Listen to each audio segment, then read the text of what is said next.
Chapter 5. Chapter V. The assault on Darkmoon takes a new twist.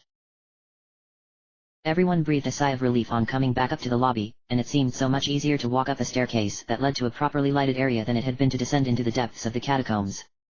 The two temple clerics that had greeted the team earlier that day were still not in sight. It couldn't help but cross the party's mind where the two clerics might be, and did they know what was going on? Upstairs, there were two doors opposite to each other. The lock was a copper color, and Sindel quickly associated the color of the lock with the color of the key she and Wool had found in the spider-webbed passageway Nightshade had found after the encounter with Insel. Both doors were locked, but the party only had one key that corresponded with the lock. The gang took their chances with the door on the right and hoped for the best. Inside was a series of rooms, the clergy's rooms, that were arranged within a half-moon-shaped corridor. As Meeks had predicted, there were quite a few clerics there, much more than there had been in the catacombs. "Oh my," Sindel gasped as she looked around at the beautifully decorated living quarters of the clerics of Temple Darkmoon. "This is absolutely exquisite." She strode over to a thick tapestry and ran her fingers along the rich material. The walls were the same beautiful pale stone as the walls in the lobby, large tapestries hung on every intersection. It was clean and quiet and smelled fresh because of a series of open windows lining the far walls. The whole party was taken by surprise at the richness of the temple's first upper floor. The mood for the destruction of Darkmoon had been set in the darkness of the catacombs, but now it was as if they had stepped into another world. Nightshade worked at a lock on one of the chamber doors. "These quarters are as two-faced as the rest of the temple. The two clerics that met us at the door when we first arrived, they were two-faced. The basement had skeleton warriors, and now these halls are so beautiful. There must be a catch. They're following the two-face pattern too," she commented bluntly and twisted her wrist to get her lockpick to meet up with the release latch inside the small lock. Nightshade was right, it was as if the temple had a double identity. Well, it obviously had to, if it wanted the residents of the Waterdeep off its back. Prisma and Izzy peered around a corner up ahead. "The corridor ends near the other door we saw that we didn't unlock. That's the exit," Izzy said, examining every inch of the halls and making sure nothing escaped her gaze. Prisma tapped her fingers nervously on the side of the wall. "True. I'm so paranoid. I'm expecting a bunch of clerics to come in here and take us away," she said quietly and turned to look back at the party behind her. The lock Nightshade was picking clicked open and she and the group walked inside the little cubicle. The room was large enough to suit two people comfortably, and it looked as though whoever lived there was a clean person. There was a large bed on the far end of the room and two windows on either side of it. There was little furniture, a chair, table, and dresser. "Well, the person who runs this place sure knows how to take care of his staff," Massage commented, coming up beside Nightshade, who stood in the center of the room. "You mean Dran Dragor?" Will called from the back. He was rummaging through the room's inhabitants' papers that lay scattered about a small oak table. Massage frowned and turned to face him. "Yeah. What about this Dran anyway? I wasn't really informed on his subject before getting into this mission. Who is he?" he asked, genuinely concerned now that the subject had been brought up. Will left the papers after finding nothing interesting and walked up to Massage. "Well, Kelvin told me," he began, and then Sindel came up beside him and shushed him promptly. "Kelvin does not know what he speaks of. I've been living here as long as he, and never has he said or done anything right about clerical affairs. He's a bum in that field," she declared, shutting Will up as quickly as she always did. Massage raised an eyebrow at her and decided that maybe the old wretch did have a point. He took a deep breath and chose to hear her out. "Do tell, Sindel," he said curtly. Sindel tugged at the cuffs of her robe and then looked past Massage at what the rest of the party was doing. "Well, Dran Dragor has been around for quite some time. Before this temple, there was another temple Darkmoon. Something went wrong directly after the construction and it had to be demolished and rebuilt. I'm not quite sure why, though. Anyway, not much was said about Darkmoon until a lot of people became its clergy.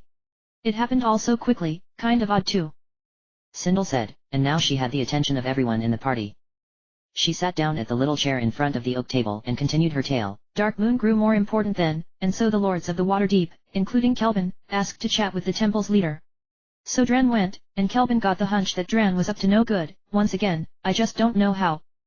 She paused and frowned for a moment, then looked up at Elixia. "What do you mean, Kelvin got the hunch that Dran was up to no good?" Elixia asked, leaning against Meeks, who bit her lip in anticipation of what was to come next in Sindel's story. Sindel shook her head. "I'm not sure of that, but I know he got that idea because since that day, Kelvin was giving Dran trouble. And when I say trouble, I mean trouble.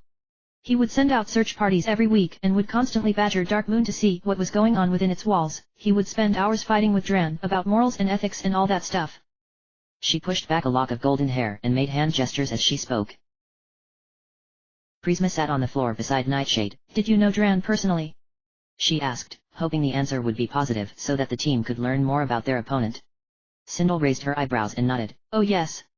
When Kelvin and the Lords of the Waterdeep destroyed my temple, I went to one of their meetings and Dran was there. I bitched and bitched and bitched and Dran began defending me. I was so angry at them. I just tore out of there as fast as I could. I still don't forgive them for taking down my temple. Anyway, when I stormed out, Dran followed.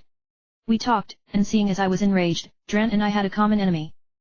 Sindel stared out the window and anyone in the party would have given anything to know what exactly it was that she was thinking. Nightshade's voice broke an uneasy silence. You didn't plot against the Lords or Kelvin with him, did you? She asked skeptically, knowing that Sindel was capable of anything when she was angry. Sindel smiled and shook her head. No, Nightshade. We talked is all. He invited me to his temple, but I never went. I just stayed within the city. It was so long ago. She closed her eyes and furrowed her brow. He would say the trickiest things. Things I couldn't say anything against because they were like paradoxes. He spoke in riddles. He was very smart, obviously. Sometimes, he would slip up and then he'd cover it up in a split second. It was incredible. He was easy to talk to. But maybe that's because I was so angry. And he was funny too, but there was something about him that I just couldn't figure out. She said with an effort at the thought. Sanral peered over Elixia's shoulder. Can you figure out what it was now? He asked. He hated that there was an element of mystery about the party's enemy. Sindel didn't even look at him. No. I've thought about it, but no. Maybe in time I will. She paused then held up a finger. You know, when I was first summoned into this mission by Kelvin, I thought it was just another attempt to pick on Darkmoon. Dran and Kelvin's feuding hasn't stopped yet, and I figured this was just a way to rid Kelvin of his nemesis. But now that we've seen the undead army, I just don't know what to think. She sighed, exasperated at the whole situation. She looked around at everyone and suddenly found herself wishing she was back home and that this whole thing had never happened. Will put his hands on Sindel's shoulders. Do you think Dran still remembers you? He asked, the question being quite important at the moment. Sindel craned her neck to look up at Will behind her. Maybe, maybe not. Hopefully he doesn't. She said dryly. There was a general uneasy shift in the party and Izzy bounded to her feet. Let's go before someone finds us all here and captures us. It's getting dark out and we're all tired, so once we've cleaned this place out we can go down to the resurrection room and sleep. She said, and Nightshade and Prisma were taken aback by her initiative. Meeks got up with Massage's help. Great idea. She said, and the party headed out of the little room. They strode down the corridor and were intercepted by a few clerics who were not killed, but put off. It seemed Nightshade's plan about switching Will and Sindel's robes was useful after all. The temple clerics the party met up with asked many questions that Will answered as being Dran's will. No longer was the little group stopped in the living quarters, not even when they broke into certain rooms and snooped about. Near the end of the corridor, the gang ventured into a certain room and found some interesting items on the floor. I ain't touching them. Prisma sneered, backing away from a pile of bones on the floor. Nightshade grasped her friend and it became obvious that she didn't want to touch the remains either. Massage strode out and picked up something on the other side of the bones. Look, there's 3 more bags of that stone to flesh dust behind here. He said and scooped up the bags, then put them into Nightshade's backpack along with the others they'd found earlier that morning. Massage paused and returned to the bones. There's something else too. He mumbled and pulled a folded sheet of paper from under the fallen covers of the little cot at the back of the room. Elixia brightened. What's it say? She asked, stifling back a yawn. Massage opened the letter and read, Dear Kelvin, my infiltration within Darkmoon was a cinch. I ambushed a cleric and used her robes as cover. I then said I was a newcomer and the clerics told me I would have to pass a test in order to become a true member of the cloth. Today I passed the test, Kelvin, and with my many skills I think that I will succeed adequately. More later, Amber. Massage bit his lower lip and looked up at everyone before him. Meeks and Elixia were looking down at the bones on the floor and giggling. Will and Sindel bore blank expressions. Nightshade and Prisma understood what was going on and stared back at Massage, and Izzy and Sanral both looked concerned. Elixia burst out in hysterics. Oh, she passed the test all right, she's dead. She cried overly loud. Massage dropped the letter in a disgusted manner. All right then, what are we going to tell Kelvin? We were supposed to bring back Amber. We can't just mail him the bones and say, oh yeah, and here's Amber. He said sarcastically, and there were a few chuckles from the group in general. Izzy, who stood beside Sanral and held her stomach as though she was going to heave, spoke up. We could resurrect her downstairs. She squeaked. Silence overtook the room and then Sindel took a deep breath. Izzy, please. You mean to tell me we're going to waste one of our 3 chances to resurrect someone on some girl that obviously isn't worth all she's said to be? She said through clenched teeth, pointing down at the pile of bones on the floor. Izzy quieted and Sanral took her place. Well, you see Sindel, wouldn't it be wiser to give Kelvin what he wants? He is employing you in this quest, you know. And you're powerful enough to resurrect someone anyway, and so is Will. He argued. The rest of the team watched on in silence. Sindel shook her finger at the drow. Not elves, I can't. And how many elves do we have in this party? She asked and then made a quick head count. There's 4 elves here, you, Massage, Izzy and Prisma. And you're all relatively important, so I need those 3 chances. She hollered, making a point but not a strong enough one. We resurrect Ember and that's final. Sanral ordered, crossing his arms over his chest. Elixia and Meeks both began snickering and Prisma and Nightshade turned away in anticipation of what was most likely to come. Sindel's face went red and she lunged at Sanral, nearly knocking him to the floor. Are you giving me orders, little man? She hissed malignantly and meant to hit the slender wizard but Will sharply pulled her away. Enough. You started with Massage this morning and now you're picking on Sanral, now I won't accept that. Amber will be resurrected and you're not going to say anything about it. Will scolded Sindel, squeezing her arms like a mother might a misbehaving child. Sindel tore away and adjusted her robes. Then don't count on me to heal the little bitch. She swore ruefully and stalked out of the room to go examine a statuette just outside. Will shook his head and made a punching gesture in her direction and then turned back to his team. Okay, pick up the bones and let's go. He turned to Sanral and patted him on the shoulder. Now you know what she doesn't like. Steer around it next time. He advised and Sanral nodded stiffly. Elixia came up behind Sanral as Will left the room and fluffed the dark elf's hair. Haha, she mocked. Sindel picked on you. She chanted childishly and Sanral scowled back at her. Tired and weary, the 9 warriors headed back downstairs to the resurrection chamber and got settled for the evening. While Izzy, Prisma, and Nightshade staked out their spots for the night, Will huddled before the large golden cross. I hope this works. I'm so tired. Will said, closing his eyes and beginning his spiritual summoning. Sindel stood back and wore another of her patented "you're disobeying me" stares. So just chuck the freaking bones and get some sleep, Will. Amber can wait. She snapped, then added under her breath, a long time. Will continued his incantation and ignored Sindel. In the space of 5 minutes, a blinding flash of light appeared, Amber's blanched bones began to grow flesh, layer after layer, and then her clothing appeared and she was whole again. Amber coughed blood and then rolled over. Sindel uttered ahmph and stalked away and Will watched her go, disappointed at her disgusting, childlike behavior. As Will attempted to talk to the newly arrived member, Meeks, Elixia, Massage, and Sanral gathered around curiously. Amber? Will asked softly, helping the girl to sit up and holding her head. Amber didn't respond immediately and Meeks shook her head. Nope, no, that ain't gonna do it, Will. You gotta yell. She said confidently and bent close to give it a try. Hey she began yelling when the girl's eyes opened. Hello. She said thickly, swallowing her saliva. Meeks pulled back and realized her crude ways weren't necessary after all. Amber put a hand to her head and looked around. I'm still here? Oh no. She said sadly. I failed the test, didn't I? She asked dumbly. Elixia nodded and gave Amber a false smile. You crashed and burned. She said, breaking the news to Amber nonchalantly. Amber frowned at Elixia and then her eyes went wide and she sprang to her feet, attracting Nightshade and Prisma's, as well as Izzy's, attention. Who are you people? You're not of Darkmoon, are you? She asked in a panic, patting about her waist to try to find a sword that was no longer there. Massage looked Amber up and down and decided she was not the brightest girl. He then wondered what had possessed Kelvin to have made her his scout. No, we're not. We were sent by Kelvin to take this place down, and to take you back to him. We found your bones upstairs and decided it best to resurrect you. He explained and Amber was dumbfounded. Massage began to think bringing back Amber wasn't such a good idea. After this the thought crossed his mind that Kelvin's reason for making her his scout must have been expendability. Amber blinked. Oh. Okay. She said, and it was clear to everyone that she didn't understand at all, but no one wanted to waste any time explaining furthermore. Prisma yawned and shoved Izzy forward. We have a friend for you. She said, and Izzy jerked forward and waved at Amber. Her name's Izzy. Prisma said sharply. She was positive that she had found the perfect friend for Amber. My name is Izzy. Izzy repeated and smiled cheerily. I'm a thief. She said proudly. Amber smiled wide and suddenly hugged Izzy. Me too. That's so cool. she cried, and the rest of the party groaned and split up. Amber was a blonde, blue-eyed girl of medium height and build. She was an elf, and she and Izzy acted as though they were from the same family. Nightshade and Prisma silently agreed that they had found some new meat to prey on. In the far corner by the Golden Cross, Will and Sindel laid out their blankets for the night. After creating food for the whole party, the two clerics retreated to their spots and sat down to eat. I bet you feel great, Sindel said sarcastically. Now haven't you just resurrected the most useful person in the world? Now, was that ever a good use of our only resurrection tool?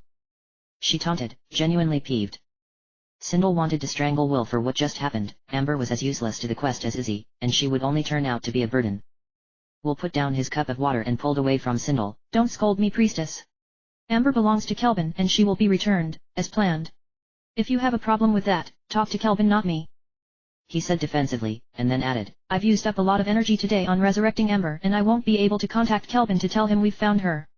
He said cautiously. At his side, Sindel's eyes flared because she knew what would come next. So you're going to have to contact Kelvin with the coin he gave us and tell him. Will finished. Sindel opened her mouth to retort, but her argument came out as a tired yawn. Will smiled and patted Sindel's head teasingly. On the opposite end of the Golden Cross, Meeks and Elixia ate everything they could get their hands on. Yoink! Meeks said, sharply tearing a piece of apple from Masage's hand and stuffing it in her mouth.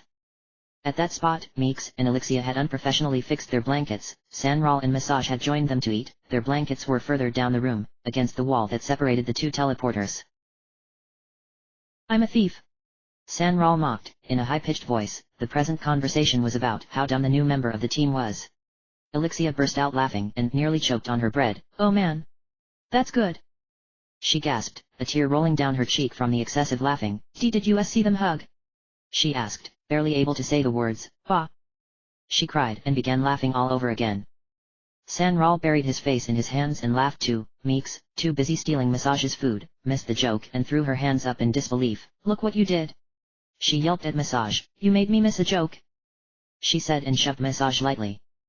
The dark wizard smiled and fingered the silver medallion hanging from his neck. Shut up, Meeks.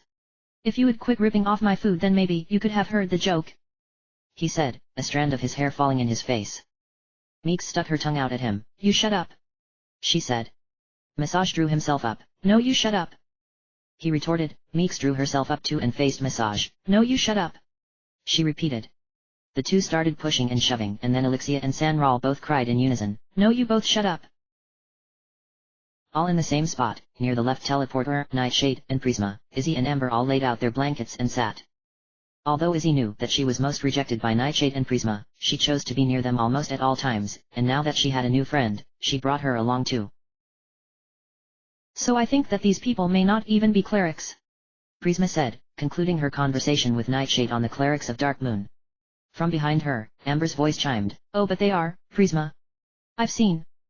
She began, intruding into the other's conversation, but Prisma cut her off quickly. Hey! Was I talking to you? She asked, making a chopping gesture with her hand in Amber's general direction. Amber threw up her hands in surrender. I'm just saying is all. She tried, not quite realizing that she was in for a mighty wallop. Nightshade turned around and jabbed her knuckles into Amber's leg. Don't you ever know when to shut up, babe? She said, watching proudly as Amber's jaw dropped with the sudden pain. Izzy frowned and came to Amber's aid. Hey, that's mean Nightshade. She's new. She put her hands on her hips sternly. Prisma sneered. So? When you were new we picked on you. So why can't Amber have a turn? She said, smiling at Amber and then lunging in to hit her but missing. Izzy tried to hit Prisma but Nightshade slapped her hand. Because she doesn't deserve it. Izzy continued defensively, wisely placing herself between Amber and the two bullies. Prisma's eyebrows arched. So? You're saying? You do. She tried, her ebony skiing making her look even more demonic in the torchlight surrounding them. Izzy shook her head confusedly and closed her eyes. Yes. I mean, no? Ugh. She cried and shoved Prisma away. Nightshade grinned. Burn. She said simply, contented that Prisma had once again found a way to outsmart Izzy, not that it was difficult or anything. When the eating was over, or should I say when Meeks and Elixia were done eating, the group settled down for some well-deserved sleep. All except Sindel, that is, who retrieved Kelvin's coin from Elixia and sat up in her bed, concentrating in her fatigue on communicating with Kelvin. After a moment of dizziness, a vision of Kelvin appeared in her mind. She was a little disoriented because it was her first time communicating telepathically with someone. Sindel. Kelvin's crystal clear image called in the priestess's mind. How is everyone? What have you all discovered? He asked cheerily, genuinely happy to finally hear from his search party. When the measly headache subsided, Sindel was apt to speak. Kelvin. We are all fine. And we have found Amber. She said shortly, eager to get this over with and go to sleep. Kelvin's eyes brightened. That's fantastic. Was Amber all right? He asked. Sindel felt her eyes begin to close from fatigue. Oh. She was dead. She said nonchalantly, wondering if Kelvin really saw her as clearly as she saw him. Kelvin drew back. Dead? You all resurrected her? He tried, his brow furrowing in confusion. Sindel scowled. Not all of us resurrected her, just some. Anyhow, she failed a test to become part of this temple and we found her bones while snooping in the clergy's living quarters. She'll tell you about her failure when she sees you. Sindel snapped and yawned. Kelvin rubbed his beard thoughtfully, and wondered if by the looks of it, Sindel was too tired to tell the truth. Really? All right then, what else have you to tell me? Kelvin asked, now well aware of Sindel's impatience. Sindel yawned a second time and groaned. I'm tired. Well. We fought an entire army of skeletal warriors, and we found a new member, a mage. She said. Kelvin nodded. Really? I can't believe you. He stopped short and the telepathic connection went foggy and then Sindel was hit by a massive headache. Kelvin. She called mentally, probing in the sudden confusion for the archmage. There was a faint muffled voice and then the picture became clear again. Sindel held a hand to her aching head. Kelvin, geez what? She began and then realized that she wasn't looking at Kelvin's image anymore. The man before her now had a leaner face than Kelvin, green eyes instead of brown, and darker hair. He was smiling smugly and he wore a thick, red and gold, clerical overcoat. Dran. Sindel gasped, completely caught off guard by the high priest's intrusion. She felt paralyzed and didn't know what to do. Sindel, what an honor to see you in Darkmoon's robes. Dran Dragor said in an incredibly calm voice. He didn't lose his smile and that made Sindel enormously uncomfortable. Dran, hello. Sindel blurted, wondering if she and the entire party would die now that their enemy knew they were within the temple. Dran's smile became a smirk. Well, I can honestly say I didn't expect you to come ravaging about my temple. You're here with 7 others as well as one of my prisoners, and Amber too. You and your death squad have annihilated my undead army and have pillaged the catacombs. He said, and then suddenly his features turned angry and his emerald eyes flared. What do you think you're doing? He screamed. Sindel cringed and then gathered up some courage. So you're admitting that you're up to no good? She asked, cocking her head to one side, her golden hair falling atop her shoulder. Dran raised an eyebrow. Well, yes. Isn't it obvious? He said matter-of-factly, gesturing with his hands. Sindel giggled at the confession. It sounded comical in its simplicity. Oh, then. Me and the others are here to destroy you. She said back, her response sounding as corny as Dran's confession. There was a moment of silence between the two and then Dran burst out laughing, causing Sindel to frown and feel insulted. What? What have I ever done to you? This fight is not yours, Sindel. Dran exclaimed, looking Sindel in the eye. I know it's not, but Kelvin has involved me. He sent me and my party here on a mission. You and your temple are terrorizing the whole city, people are disappearing and Kelvin has reason to believe it's your fault. If you wanted to feud with Kelvin, then it was your responsibility to keep the rest of the city out of it. And seeing as you haven't done that, I'm afraid I'm going to have to go through with my mission. Sindel scolded the high priest, a stern expression plastered on her face. Dran looked offended. Sindel, I can't be blamed for every disappearance in the water deep, that's just stupid. Sure, I admit some people have died here, but that was their fault. He said defensively. Sindel shook her head. Amber died in your test. Just what do you have in that test? And what about the undead army? She demanded sharply. Dran's gaze erred. Amber. Amber was. Well. An idiot. There, I said it. Anyway, the skeletons were meant for Kelvin, not you. He cried, throwing up his hands in despair. Sindel seemed to consider the information and Dran pressed. I know you hate Kelvin just as much as I do, so it would be wrong of you to put me down. He paused and Sindel looked him straight in the eye. Kelvin has wiped out a lot of my people and has been doing me nothing but harm. I want to fight back. Dran continued, very well aware of Sindel's sensibility. Kelvin was going to be voted out of the Lords of the Waterdeep because he was growing too biased on important matters that had to be regarded and judged impartially. He was also accused of treachery. He needed something to bring him importance and win him the confidence of the Lords. That's when he decided that Temple Darkmoon was a threat to the people of the Waterdeep. He figured that by leading a mission to save the world such as the one you're now on, he was going to solidify his place among the lords. Dran explained smoothly, not a word escaping Sindel's lips. Sindel swallowed thickly, her mind spun and she felt awful. Was Dran telling her the truth, or was he just trying to get her off his back? So the priest's story was believable, but Sindel just didn't know enough facts to tell fact from fiction. She had honestly never felt this confused. But... Dran. I can't let you do this. She stuttered, wishing for the second time that day that none of this had ever happened. Dran shook his head slowly. And I'm afraid I can't let you stop me, he said seriously, smiling at Sindel. Sindel whimpered weakly. But, she started, but Dran waved and said, perhaps we'll see each other later, my lady. And disappeared before Sindel could respond. The telepathic link ceased abruptly and Sindel was left alone, in the dark. Oh, no. Sindel moaned, throwing Kelvin's coin into the darkness and burying her face in her hands. What on earth was she going to do? Who was she going to believe? Asterisk.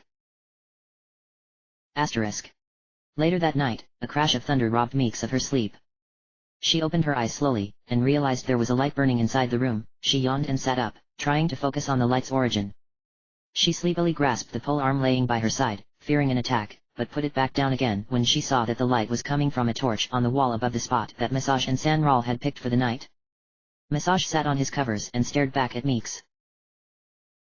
Meeks rubbed her eyes and whispered hoarsely, "What are you doing?"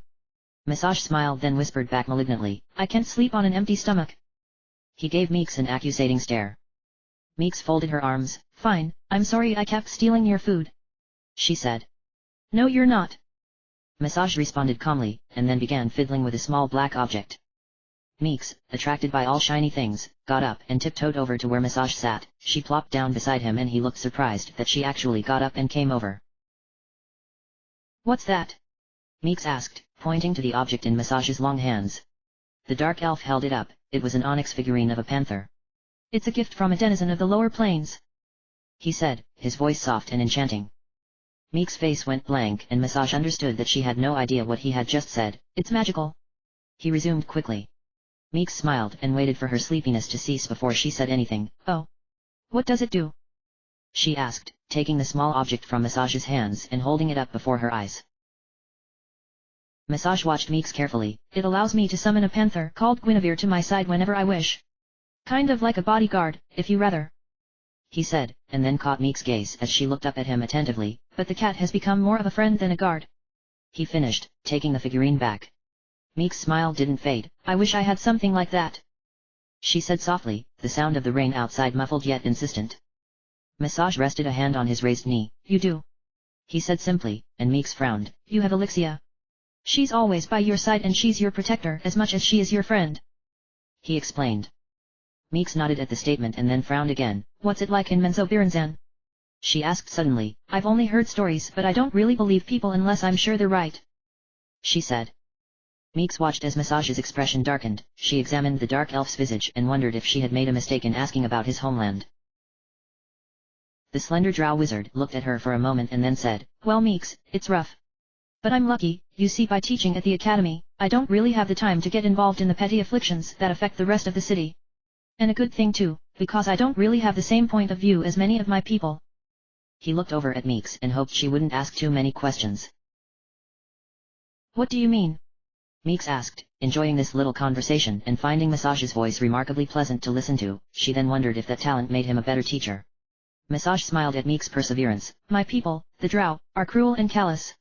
I myself am not one of the nicest, nor am I one of the meanest, I just think differently about certain important issues. You see, the drow act on hatred and jealousy and conceit and racism, I act on logic.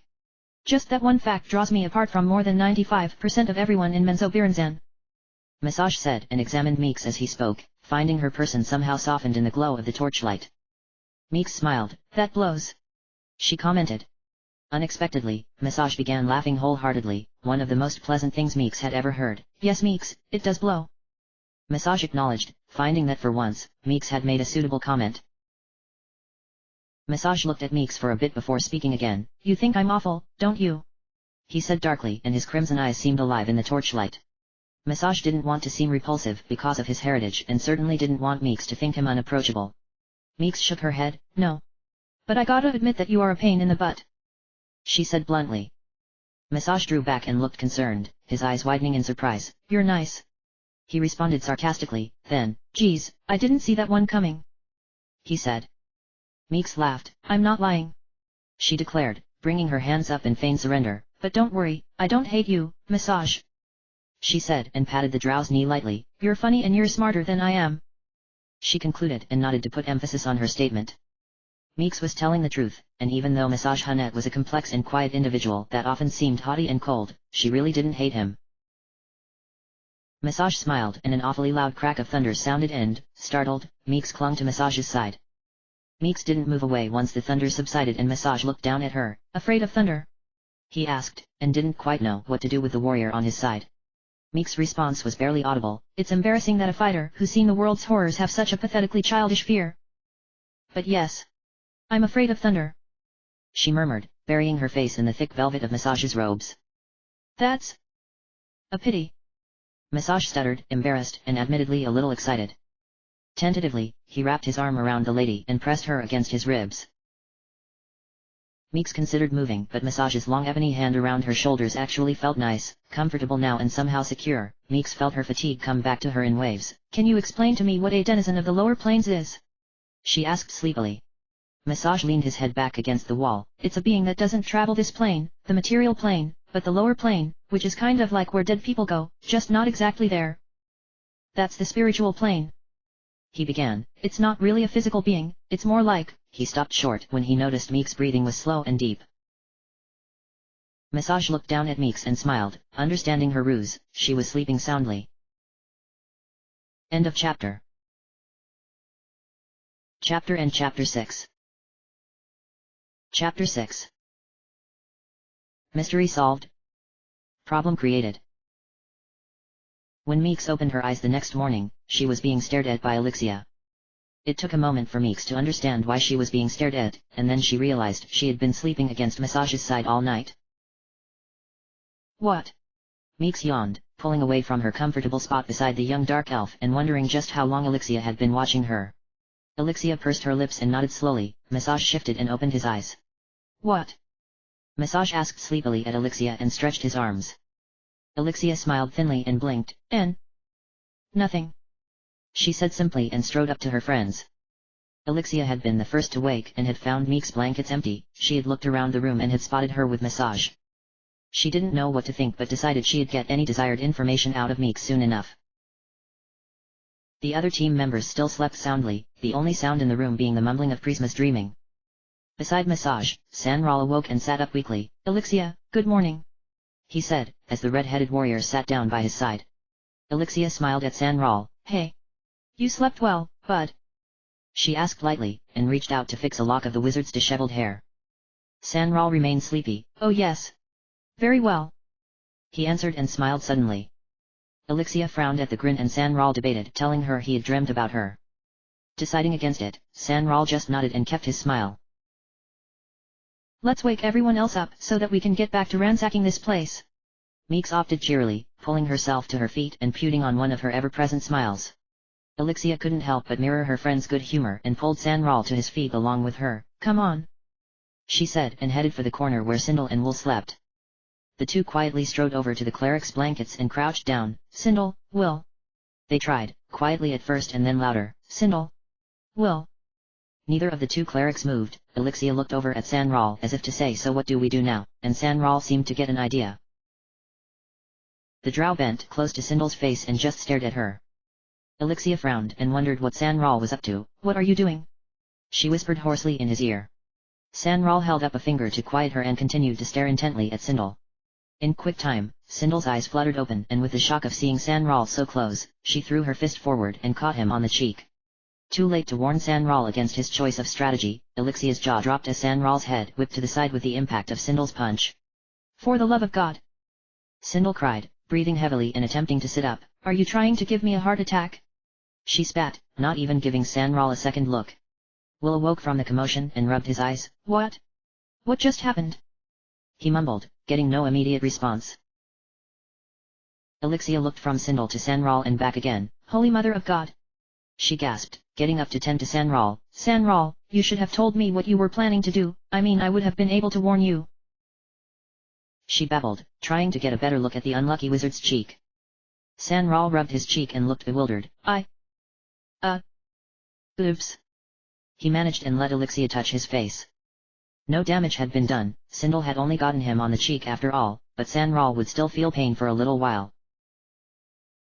On the opposite end of the room, Meeks and Massage had a blast shaking the remaining teammates awake. Wake up call. Meeks called in Nightshade's ear and shook the older thief roughly, causing her eyes to snap open as well as her mouth. All right.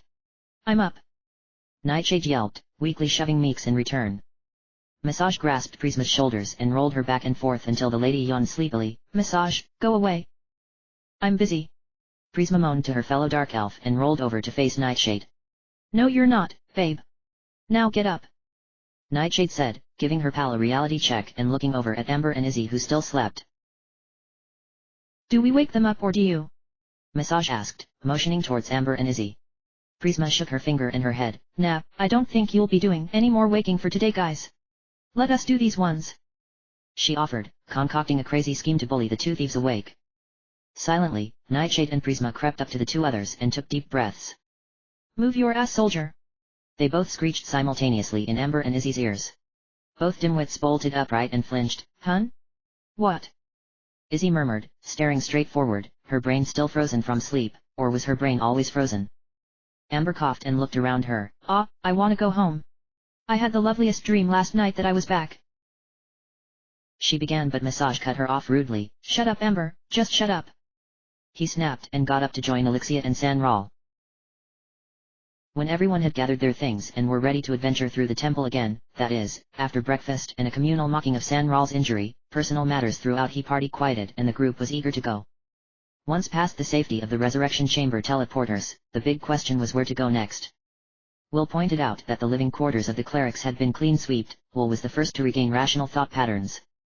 Prisma mentioned that the catacombs had not been cleared yet, that Elixia possessed a key that remained unused.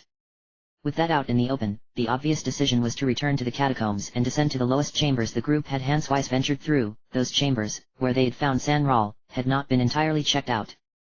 Before the party had been able to walk the perimeter of the large, dark room, Nightshade had found a passageway leading to the dungeons. The dungeons were located to the right of the room, which meant that the entire left side of the chamber was yet to be discovered.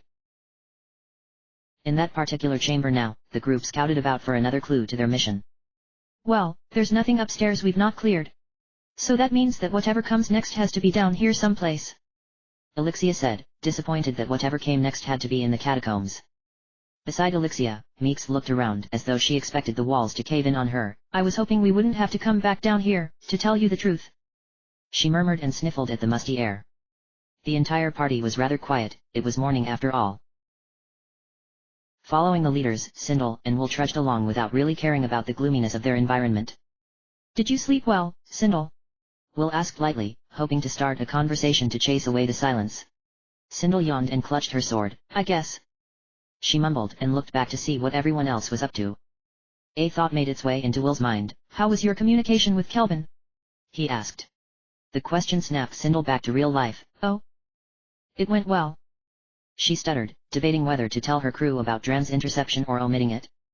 Will frowned, surprised he had not received a diminutive glare for having pressured Sindel into doing the communication the night before. Oh, all right. Did you tell him about Amber and about the undead army? He inquired, hoping Sindel hadn't forgotten to mention anything that would make the party look successful. Yes, I did. Sindel breathed, staring down at her feet. Will cleared his throat. And did you tell him? He started to ask but Sindel whipped her head to the side and sneered. Quit it with the dumb questions, all right? It's morning and I'm not in a very good mood. She hissed. Will turned the other way and thought to himself. Morning has nothing to do with it. The dialogue stopped between the clergy at that precise moment.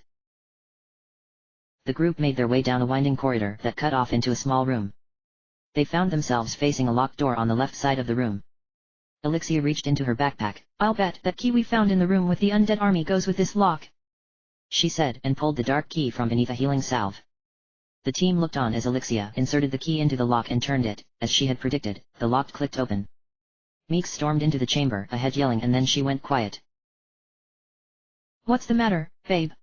Nightshade asked, striding into the room. Meeks looked down at something. There's a piece of paper here and a whole lot of blood, she said, and bent down to pick up the paper. Nightshade took the paper from Meek's hands and turned around. Hey, Izzy, bring that torch over here, she called to the back of the party. Izzy dashed through her other teammates and stopped perilously close to Nightshade. Yes, she panted. Nightshade sharply pushed her away. Not so close, she said. When everyone became curious as to what was going on and had gathered around Nightshade, the thief read, I know this temple was built by Drow. The Drow have a fascination with hidden passageways, and because of this I revel in the discovery of the temple's largest passageway yet. I know where it is, but it is blocked by two things, a wall and a trap. The wall. She stopped reading where the paper had been burnt off. There was complete silence until Sanral spoke up. So, whoever wrote this probably died here. He pointed to the large bloodstain before Meeks. And his, or her, body was taken away by the temple's clergy, he deduced, looking at everyone in turn. Amber shook her head. I wasn't me, I can tell you that, she said defensively before anyone asked her any questions. Izzy coughed and snatched the paper out of Nightshade's hands. So this person found a big passageway, eh? Where do you guys suppose it is? She asked. There were a few shrugs here and there and a few empty gazes and then, my guess is right here, Massage said and motioned to the walls around them. He meant to continue but Prisma's voice sounded from behind everyone. Come here. There's some stuff in here, she shouted, her voices bouncing off the walls. In a rush, everyone turned and Prisma could be seen leaning out of a doorway to the right and waving. The group made their way inside the little room. Look, there's some healing potions, she started and held the glass bottles out for everyone to see. Don't even think about it, Izzy. You're not touching them. Prisma snapped defensively when Izzy reached out to grasp the salves. Prisma tucked the bottles into her own backpack. And there's another one of those horns, she said and took the horn out of the alcove in the wall. Meeks lunged forward and took the shiny thing from Prisma's hands. It's just like the other horn we found in the guards' barracks yesterday morning, she exclaimed, crouched down, opened her backpack and retrieved the other horn to compare the two. As Meeks examined the two instruments, an inscription on the handle of the things caught the light of Izzy's torch and attracted Alexia's attention. Wait, look, she gasped and pointed to the shimmering letters. There's an inscription, she said. Turning the horns towards her, Meeks read the writing. This one says North Wind and the other one says East Wind. She stopped for a second and began chuckling. They blow, get it? Just like that funny carving in the lobby, she said and laughed, but no one joined in. Sanral and Alexia stared at one another. No way, you don't think? Alexia wondered aloud. Sanral shrugged. I don't know, but maybe Meeks is onto something, he uttered. What? Meeks asked bluntly, looking up at her friends. What? She asked again. Sanral's expression went thoughtful. The carving upstairs, Meeks. You mentioned it to me when I first met you and I had no idea what you were talking about, but now that I think about it I remember the carving you're talking about, he explained, suddenly excited at the thrill of solving one of Darkmoon's annoying mysteries. Meeks licked her lips dully. That's very charming, she said thinly, thinking Sanral had just gone crazy. Alexia finished Sanral's association in a breath. The carving was of 4 clouds blowing in the wind, she cried. So that means that there's still 2 more horns left to discover, because we already have North and East, and those horns probably cause something to happen to that carving. Like, it probably disappears and leads us to another part of the temple, she concluded and, with a surge of excitement, threw herself at Sanral and planted a kiss on his nose. Nightshade and Prisma bore enormous smiles. That's so amazing. I knew those horns were magical. Prisma yelped and clapped her hands. Nightshade began dancing about like a child who needed to go to the bathroom. Wait. Wait. Could that be the passageway that guy there was writing about? She gushed impatiently, pointing at the piece of paper they had found that was presently in Izzy's hand. Sanral shook his head. Maybe, he said and rubbed his nose, while giving Alexia a mischievous grin. I don't know about that, Nightshade, Massage said calmly from beside Meeks. Massage was the only one who wasn't overly excited about the carving mystery's unravelment. The piece of paper said that the large passageway was blocked by a wall as well as a trap, he commented, drawing silence from the little crowd. Sindel and Will, who had hung back and had let things happen, finally took part in the conversation. Massage is right, Will pointed out. It's not like Sindel will admit that Massage is right. You are all right about the carving, that it's a magical barrier, that is. But if it was the passageway the person in the letter was talking, there would be a trap. And the only thing I can think of that could serve as a trap was the 2 temple clerics. Nadia and Joril. And if you ask me, they were not very much of a hold-up. Will voiced, getting blank stares from the excited group members and a reserved nod from Massage. Silence engulfed the room once again, and then Alexia jumped up and hooped, "At least we solved the horn mystery." She cheered, and the group headed out of the little room. Outside the little cubicle, the chamber separated into 3 paths about 15 feet long, all leading to dead ends. A pressure plate laid before the 3 turnoffs. "So what do we do now?" Amber squeaked, voicing the question that played in everyone's mind. Meeks cocked her head to one side and arched her eyebrows. "Find the 2 missing horns," she said simply. Sindel exhaled loudly. "Where? We've been everywhere." She objected. She was happy to have solved the mystery of the horns, but was beginning to think that the party would never be able to play it out. "I still think that the passageway written about on the paper is here," Massage declared, and made his way to the front of the group. He looked in all 3 directions and then at the bloodstain on the floor and twitched his nose. "This is the trap the person was talking about," he said, looked to be positive about his words. Prisma stepped forward and crossed her arms over her chest. "How can you tell? I see no wall that looks suspicious enough to hide a passageway," she said, and then began rubbing her arms from the chill of the catacombs. Massage studied the surrounding chamber again and ran his fingers through his hair. "I think I know what this is," he said smoothly. "This, if I'm correct, is a fireball trap." He paused and then said, "That's right, trap," putting absurdly large emphasis on the word trap. There were a few frowns, but the group looked generally interested. Massage blinked and continued, "The pressure plate." He pointed to the plate on the floor. "Triggers a fireball that'll come from directly ahead of us. The fireball will blast right through the little corridor we're standing in now, and will most likely stop at the far wall way over there outside of this whole chamber," he explained, showing the flame's trajectory with his arms. Prisma shivered some more and Nightshade offered her cloak. "So we want to avoid the fireball." "All right, but why?" Nightshade asked, handing Prisma her cloak. Massage brightened. "You see, Nightshade, that's the thing. Whenever these types of traps are used, the fireball usually comes from the direction in which is placed something of value. The trap is supposed to scare off the person who wishes to steal or take advantage of that something," he said casually, and then turned to Meeks, who tugged at his sleeve. "So you're saying that the secret passageway is over there?" Meeks asked, pointing straight ahead, where Massage had said the fireball would be coming from. Massage nodded. "Yeah." Although Massage's words sounded truthful, Sindel wasn't satisfied. "Are you trying to lead us into our deaths, boy?" she said threateningly and stalked up to Massage. "This fireball you say will shoot out at us and you expect us to outrun it? Are you stupid?" she asked, the edge an unmistakable additive to her voice. Massage clenched his teeth. "No, Sindel. I am not stupid," he began. "I'm just stating the facts about this type of trap," he said. Sindel looked Massage up and down as if to say, "And just who do you think you are?" "You might be wrong, you know. There might not be anything back there of importance to us," she said with one of the most horrible looks on her face. Massage raised an eyebrow. "You said yourself that we've been everywhere else. What do we have to lose?" he uttered bravely. Sindel's face went red and it was clear to everyone that there was going to be another fight. "What do we have to lose?" "Our lives, you fool!" she screamed at the top of her lungs and, unable to restrain her frustration, swung a punch at Massage. Massage ducked and pushed Sindel against the wall, pinning her hands back. "I am going to kill you, you know," he hissed between clenched teeth. "When are you ever going to get off my case?" he demanded, pressing Sindel to the wall furthermore. Sindel smiled suddenly. "I don't know, little boy. How about never?" she yelled and brought her knee up to Massage's groin. The slender wizard cringed in pain and then howled in rage and punched Sindel squarely in the nose. Paralyzed by the argument, the rest of the party had only watched until now. "Hey! That's enough. For Christ's sake!" Will yelled and roughly tore Massage away from Sindel. Sindel's jaw gaped in surprise and she clutched her bloody nose. "To hell! That is it!" she yelped at Massage and attempted to lunge at him, but Will held her back. "You know, if it weren't for Will, Sindel and Massage would have killed each other by now." Will frowned and felt like he was babysitting his 2 immature teammates. "Both of you just breathe, all right? If we're going to go through with this mission, and if we're all going to get home alive, then we're going to have to learn to stand one another. Do I make myself clear?" he scolded, feeling Sindel's fighting strength weaken as he held her tightly. There was no response from either of the concerned people, only multiple spiteful stares.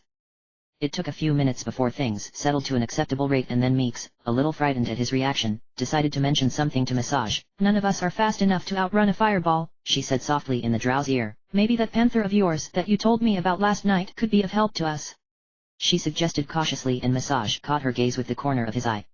The wizard said nothing for a while, and then he reached into the folds of his robe and produced the little onyx statuette that he had fiddled with the night before. All right, he said evenly.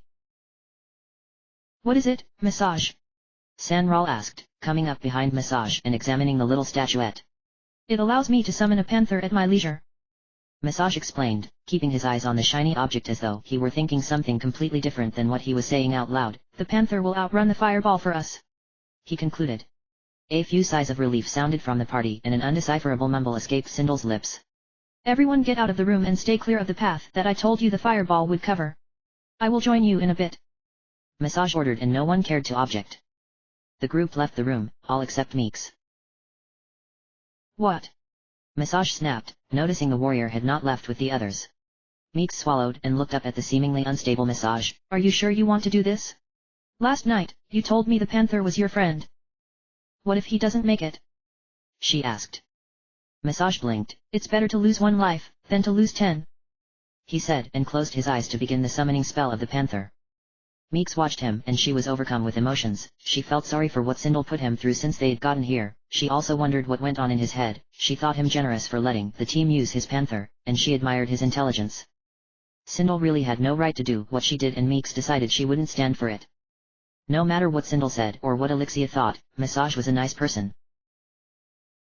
She got up on her tiptoes and pressed her lips to Massage's, careless of the consequences. She knew she was interrupting him in his incantation, but she really didn't care. Massage jerked with the sudden shock of the moment, then kissed her back, hungrily. Good luck, Massage Hunette, Meeks said when the two had pulled apart. Massage smirked and nodded. Meeks then turned and ran over to the rest of the group, who stood outside the room, against the left wall. What took you so long? Elixia demanded, once Meeks had joined the group. Meeks shook her head and leaned back against the wall. Nothing. I had to say a few words to Massage before he went ahead with the plan, she said quickly. Elixia frowned, detecting a change in her friend, but decided to let the subject pass until later. In quick time, a low growl sounded, and then Massage's voice said, Guinevere. The team waded safely out of the fireball's designed path, and hoped for the best. After Massage had given his panther a few instructions that sounded muffled from outside the room, the wizard exited and joined his crew. A moment passed, and then there was a cracking sound followed by the blinding light of the searing fireball. Everyone's eyes, especially Massage's, were on the door of the chamber in anticipation of the magical panther's hasty exit. Unfortunately, there was no such exit. Guinevere! Massage cried once the fireball had passed and bolted around the corner and back into the trap chamber. There was a confused and concerned hesitation on the part of the rest of the party, and then Meek started back into the room and everyone followed her, unsure what to think.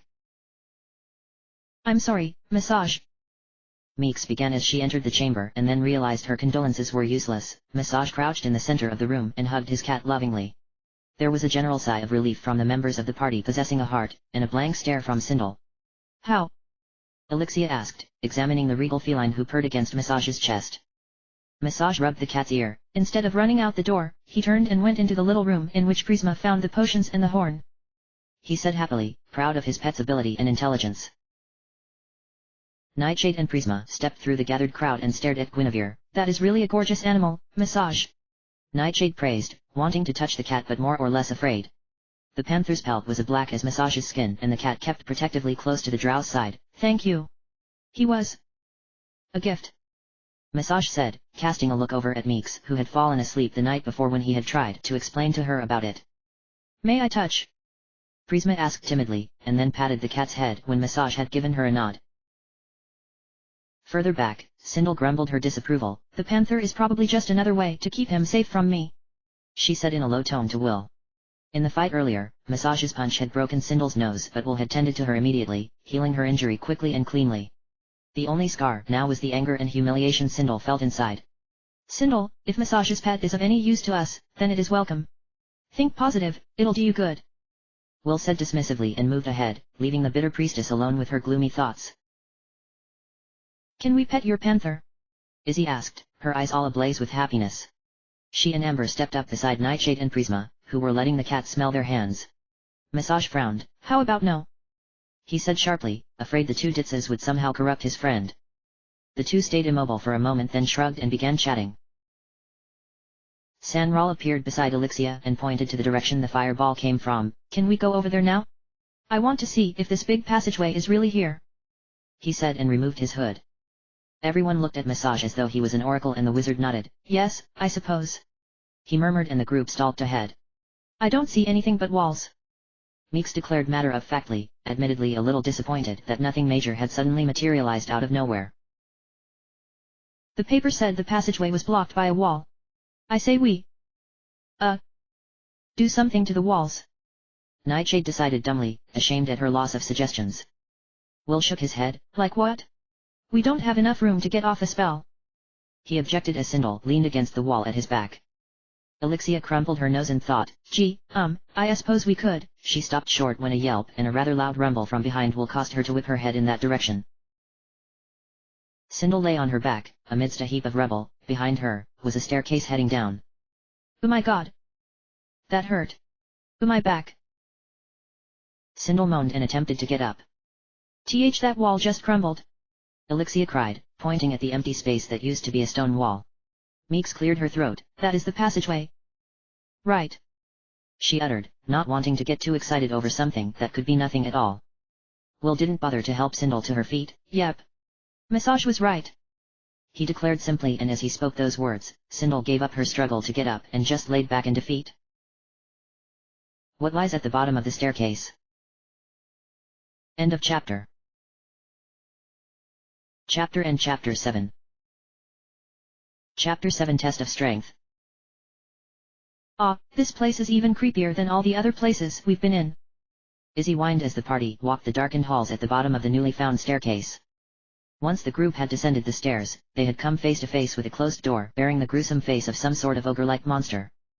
Beside the door had been a moss-covered plaque which read, "To go beyond this door is to surrender to death."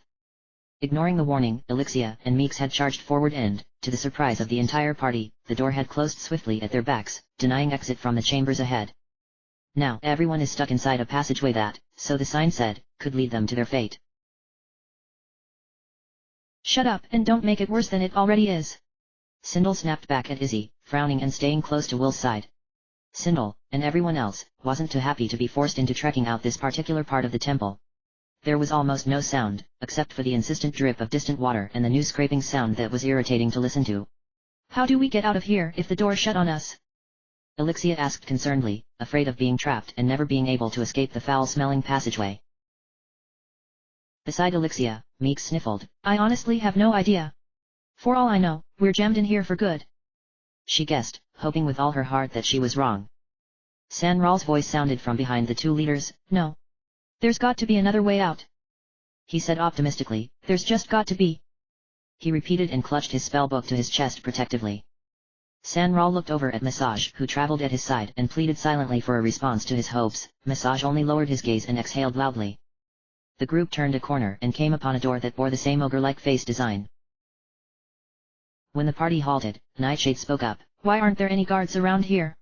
Since we got to the fireball trap, there hasn't been any clerics or soldiers standing in our way, she pointed out, bringing to attention another important issue. Will shook his head. I suppose this place is not in common use. People probably don't come down here very often, he said and looked around to emphasize his statement. Nightshade frowned. So, since nobody comes down here, that would lead me to believe that there's nothing of importance down here, she deduced and began to think that the whole situation was quickly deteriorating. Not necessarily, Queen Mab, Sanral opted, coming up beside Nightshade. Maybe there is something down here but it doesn't need to be used very often. He smiled and raised a finger. I mean, how often does one use a raised dead scroll? He finished and Nightshade inclined her head to give Sanral's words some thought. Meeks picked at the blade of her polearm. Okay, so are we going on with this or are we going to sit here and rationalize about everything when we might be in for some trouble? She asked impatiently. There was a moment of silence and then Prisma shoved Amber forward and smiled. Amber here has just volunteered to scout out what's beyond that door, she declared, pointing at the door facing the party. Isn't that right, Scout? She hissed and Amber shook her head. I didn't say. Amber began, but she was already being pushed to the front. Once in front of Meeks and Elixia, Amber put her ear to the door. There's something in there. It's making a scratching noise, she whispered. Elixia took hold of the lever that activated the door. Don't worry about it. We're right behind you, she said offhandedly and pulled down on the wooden rod. The door creaked open and Meeks pushed Amber in. Expecting to see a monster run out of the room, the group drew back, but nothing happened. Beyond the door was a straight hallway, 2 doors lined the left wall, and the scratching noises Amber spoke of were coming from those doors. The group silenced and watched as Amber approached the first door on the left. As the little thief neared the door, the noises beyond got louder. She trembled and then walked ahead to the next door, hoping it would sound more inviting. Amber, trying to ignore the loud sounds coming from the other door, opened the second door and peered inside. She saw something shining inside and took a step forward into the room. As she did so, the scratching noises roared and Amber jumped back in surprise. She attempted to enter the room again and the noises started up again. Angry now, Amber whipped around and stalked over to the first door that was being absurdly noisy. Amber banged on the door and waved a small packet of magical dust in the air. "Shut up, you mother bitches! I blow you! I blow you!" she yelled menacingly at the noisy creatures beyond the door. Outside the room, Elixia and Meeks burst out laughing along with Massage and Sanral. Will and Sindel shook their heads and Nightshade and Prisma imitated Amber with silly voices. Izzy looked on seriously. Wondering what was going on, Amber turned to see her teammates goofing off. "Can I get some help over here?" she asked loudly and put her hands to her hips. Meeks and Elixia and the rest strode forward and Sindel spoke first. "I'm going into the other room." "Amber, what's in there?" she asked seriously and brushed off her robes.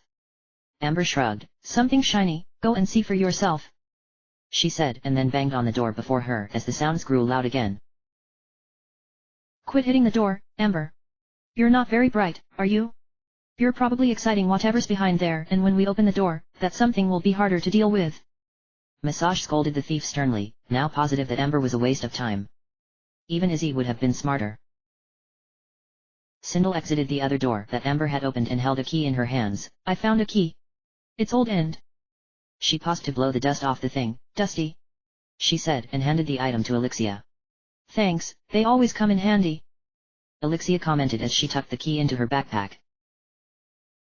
"Everybody get ready, we're going beyond that door. Izzy, do me a favor and pull that lever down when I say so," Meeks said and positioned herself before the closed door. Immediately, the team quieted. Izzy moved for the lever, Will and Sindel closed their eyes and got themselves ready for a quick hold spell. Sanral and Massage flipped through their spell books and summoned magical energy. Nightshade unsheathed her short sword and Prisma muttered the incantation to a lightning bolt spell. Amber merely watched, hoping that finally the noise would cease after the extermination of the creature beyond the door. Meeks waved her hand at Izzy and the thief pulled down on the wooden lever. The door opened and a winged creature resembling a gargoyle came at the 2 leaders.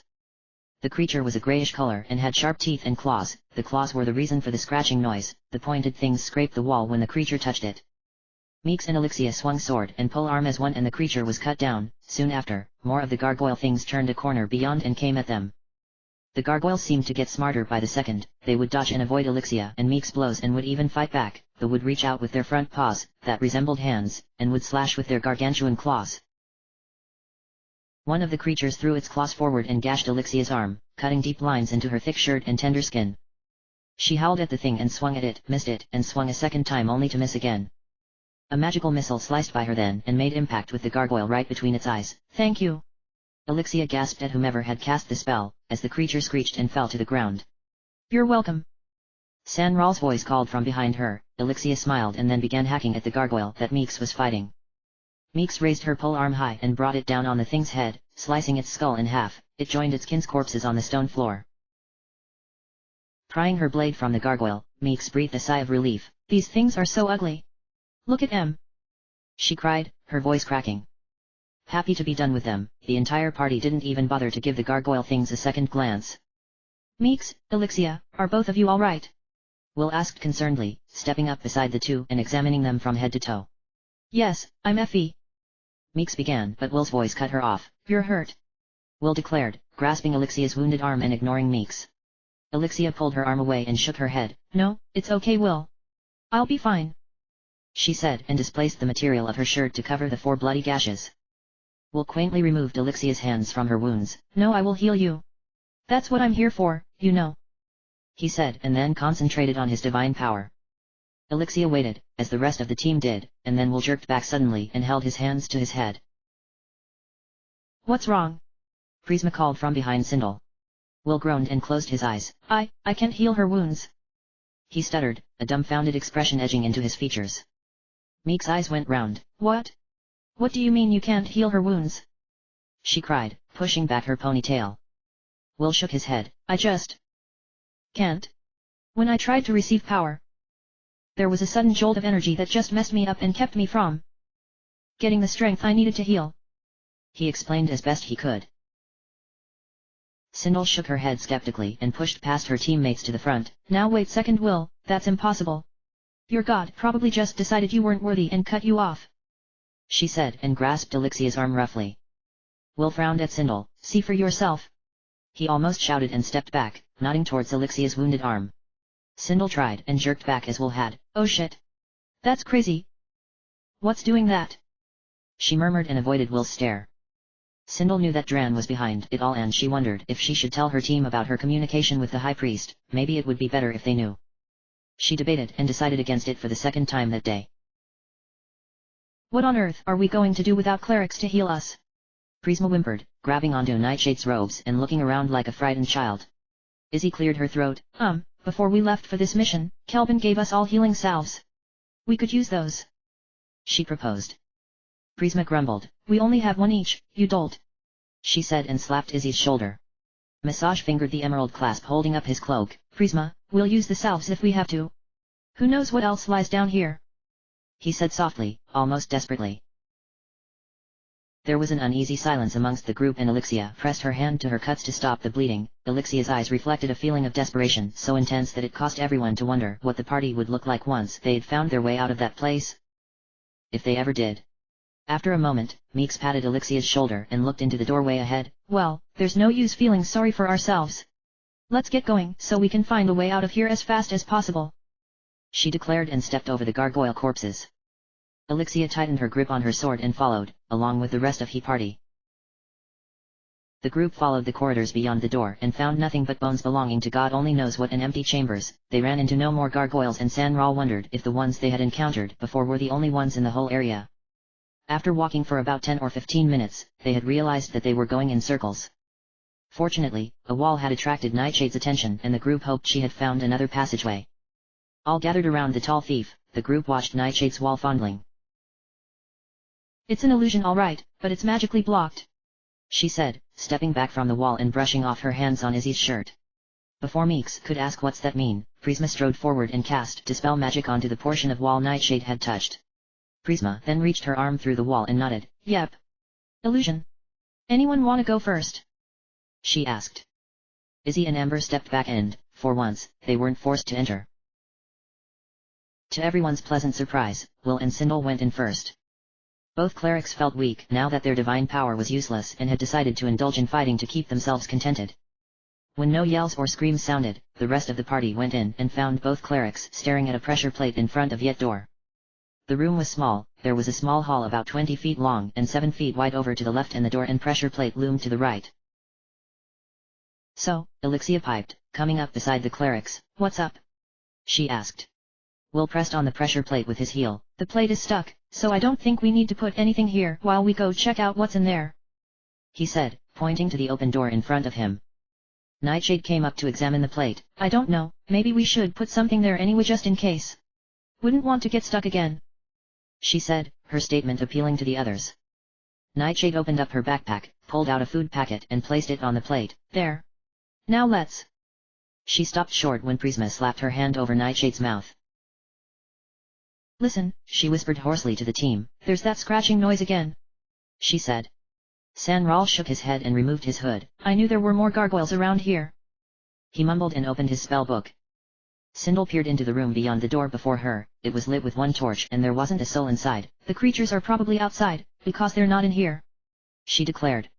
The room was large enough and in the middle of it lay a heap of things. Sindel could make out a shield and the edge of a sword or axe, but the whole thing was covered with a dark blue cloak. Whatever. Sanral and Prisma said simultaneously. Is there anything else in there, babe? Nightshade asked curiously at Sindel. Sindel nodded. Yeah. There's a whole bunch of junk covered by a cloak. She said. That got the team's attention and they walked into the room to have a look. They all surrounded the pile of items and began rummaging through it, all except Massage who stood back and stared apprehensively at the wall at the far end of the room. People, the W wall over here is magical.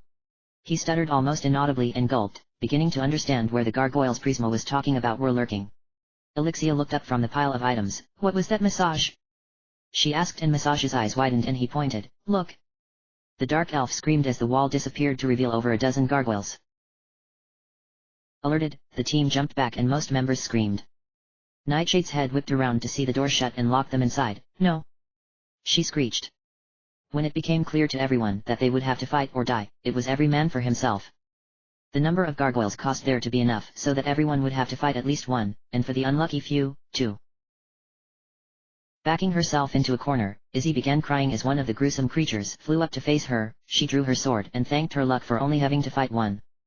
The little thief slashed desperately at the gargoyle and, with all the dodging she had to execute in order to keep from getting clawed, managed to get in 2 hits that barely wounded the ugly creature. Frightened at the sudden vanishing of the wall and charging of the winged beasts, Elixia had batted away the first gargoyle to come at her with the shield she had been holding. She yelped in surprise as another monster came up behind her and almost clawed the back of her head. She sliced upwards at the creature and cut off one of its back legs. The gargoyle shrieked in pain and slashed at Elixia furiously with its nails, its mad eyes blazing with hatred.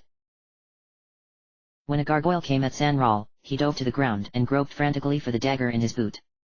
Seeing the lithe wizard's vulnerable position, the creature swooped down and tried to bite Sanral. Damn it! Sanral cried and wished he wasn't on his back as he squirmed and twisted away from the gargoyle's snapping maw. He grasped the hilt of his dagger, pulled the blade free and jabbed it into the beast's eye, causing the creature to fly upwards and giving Sanral the chance to get to his feet.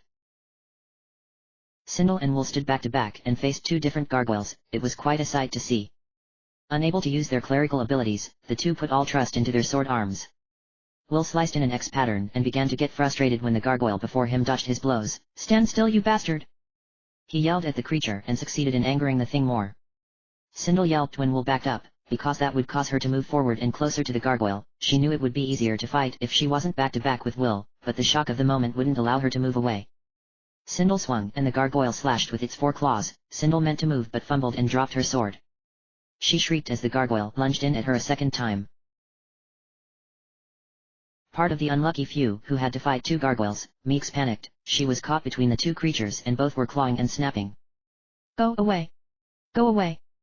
She screamed at one of the winged beasts and pushed it back with the pull of her halberd. She turned and hacked at the monster behind her, cursing the loudness of the dozen gargoyles' high-pitched screams. Meeks swung wide and sliced through the belly of the creature before her, glad to see one of them die. Her victory was short-lived though, because the other gargoyle had not forgotten her. Massage's first reaction to the creatures was to run, which he did, but not very far. He backed himself against a wall at the back of the room, where the gargoyles had been hiding, and unsheathed his sword. Finding himself too weak and frightened to fight properly with the blade, he dropped the sword, mumbled a few words and disappeared. Massage trembled as he watched the creature stop in confusion. The young dark elf forced himself to recite an incantation and released a fireball that charred the gargoyle. The spell disrupted and dispelled Massage's invisibility humor and he breathed a sigh of relief, and then screamed in agony as another gargoyle clawed at him from the side and cut deep lines into his cheek. Prisma launched a lightning bolt at the creature that had first approached her. The cunning thing had swerved out of the bolt's path and had come closer to the sorceress, coming in with its back claws forward. Prisma watched the gargoyle as it approached and noticed its speed. She waited to about the very last second and held out her sword in front of her, blade forwards. The gargoyle shrieked as it realized what was going to happen to it and then flew directly into Prisma's blade. Yes! Prisma cheered as the thing fell to the ground. There was a whimper beside her and she turned to see Nightshade get knocked to the ground. Nightshade gasped as she hit the stone floor head first, and then her eyes rolled back and she lost consciousness. Prisma screamed and lunged for her friend's body, but a gargoyle, one of the last, swooped in and beat her to it. Just as the gargoyle was landing to perch itself atop Nightshade's motionless body, an axe from behind it cut into its head. Prisma, her bottom lip shaking in nervousness, looked up to see Amber holding the hilt of the axe and smiling proudly. Amber stood over Nightshade's body, her legs on either side of it, in guise of protection. Prisma couldn't believe her eyes. Izzy's battle with the gargoyle lasted for quite a while, mainly because she dodged more blows than she dealt, but she succeeded in finishing the creature off with a lucky swing. Once the job was done, though, she crumbled to the floor and went into a crying fit. After beating one gargoyle to death with a shield and cutting the other one into strips, Elixia managed to get away with a few scratches on her legs and a few more on her shoulder. She wondered how much blood she had lost that day, and then spotted Sanral a few yards away with a gargoyle over top of him. Unfortunately for the little drow, stabbing the gargoyle in the eye had not given him that much of a chance to get to his feet. When he had tried, the gargoyle had just literally sat on his chest and had continued to try to bite him. Sanral had struggled, but the gargoyle was heavier than it looked. Sanral! Hold on! Elixia cried and ran for her friend. The gargoyle heard her footsteps and, frightened as Elixia came up behind it, dug its claws into Sanral's chest and shoulders. The wizard screamed and Elixia dispatched the gargoyle with a wide swing. Elixia frowned, knelt down and put her hands on Sanral's wounds to stop the bleeding. Oh, Sanral! She whimpered and stroked his hair soothingly, finding nothing else to do. Unfortunate Meeks moved around too much. The gargoyle behind her was quick and forced her to duck and dodge lots. She backed into a wall, tried to make a quick motion and dislocated her shoulder. Hysterical about having a two-handed weapon and only one good arm, she dealt the killing blow and the gargoyle collapsed to the floor. Sindel, who had dropped her sword, panicked as the gargoyle before her lunged in at her and she ducked. The gargoyle flew by her and knocked Will in the back of the head. Will fell forward, and headbutted the gargoyle he was facing.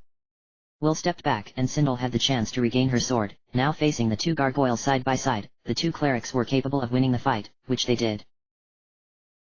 With 1,000 fires of agony burning in his gashed cheek, Massage had somehow found the power to summon a death spell, which he recited with maddening anger.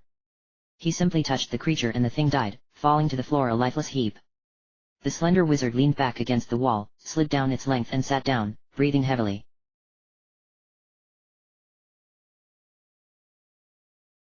Amber, I can't believe you saved Nightshade. Prisma said softly, cradling her unconscious friend's head. That was a very civilized thing to do. She finished and looked over at Amber, who sat beside her along with Izzy. Amber smiled and shrugged. She's a bitch, but I wouldn't want to see you sad, or the team without someone who can find passageways. Let's say I did it for the good of the group. She said nicely, and Prisma didn't know whether to hit her or hug her in response. Still in the same room in which they had fought the gargoyles, the party was scattered about and were passing their stages of after-battle shock. Indeed, the battle had been a shock. They had come into the room completely unfearful and had been caught off guard by the winged creatures. Now, even the people who hadn't gotten the chance to fight beforehand, had gotten their share of action. After being stuck in a relatively small room along with more than a dozen flying creatures, the group felt they were ready for almost anything now that they'd went through such an awkward escapade. Sindel knelt by Meek's side. I'm not going to lie to you, this will hurt. But it's for the best. She warned genuinely, taking Meek's arm and gripping it firmly. Meek's dislocated shoulder had to be tended to immediately. It wasn't a serious wound, and could be fixed in a matter of seconds. Okay, fine. Just hurry up. Meeks squeaked apprehensively and closed her eyes tightly. She heard Sindel take a breath and then she screamed sharply as the priestess snapped her shoulder back into position. Sindel raised Meek's chin when the job was done. Hey! Are you going to be alright? She asked. Meeks looked up at her and a tear coursed down her cheek. Yes. She gasped and brought her hand up to rub her shoulder. Sindel nodded and smiled. Beside the door were Will, Elixia and Sanral. That's going to hurt for a while, Will declared after Sanral had opened the front of his robes to let the priest examine his injuries. Oh my, this one's particularly deep. Will stammered and ran his finger over a deep cut near the wizard's right shoulder. And it particularly hurts. Sanral snapped and pushed Will's hand away. The dark elf was suddenly very happy that he hadn't become a warrior.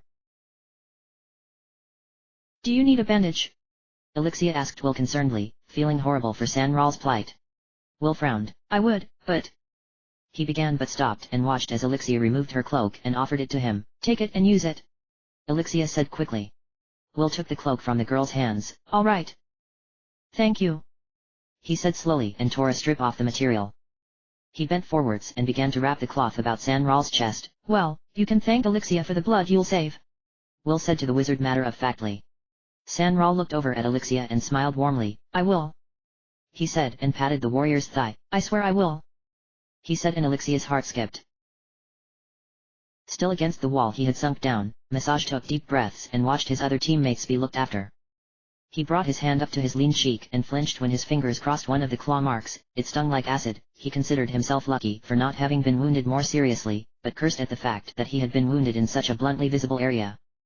Someone interrupted his thoughts by sitting down beside him. He looked over and barely smiled at Meeks. You all right? He asked flatly, then scolded himself for being so egocentrical when Meeks' face showed that she understood what was going on in his mind.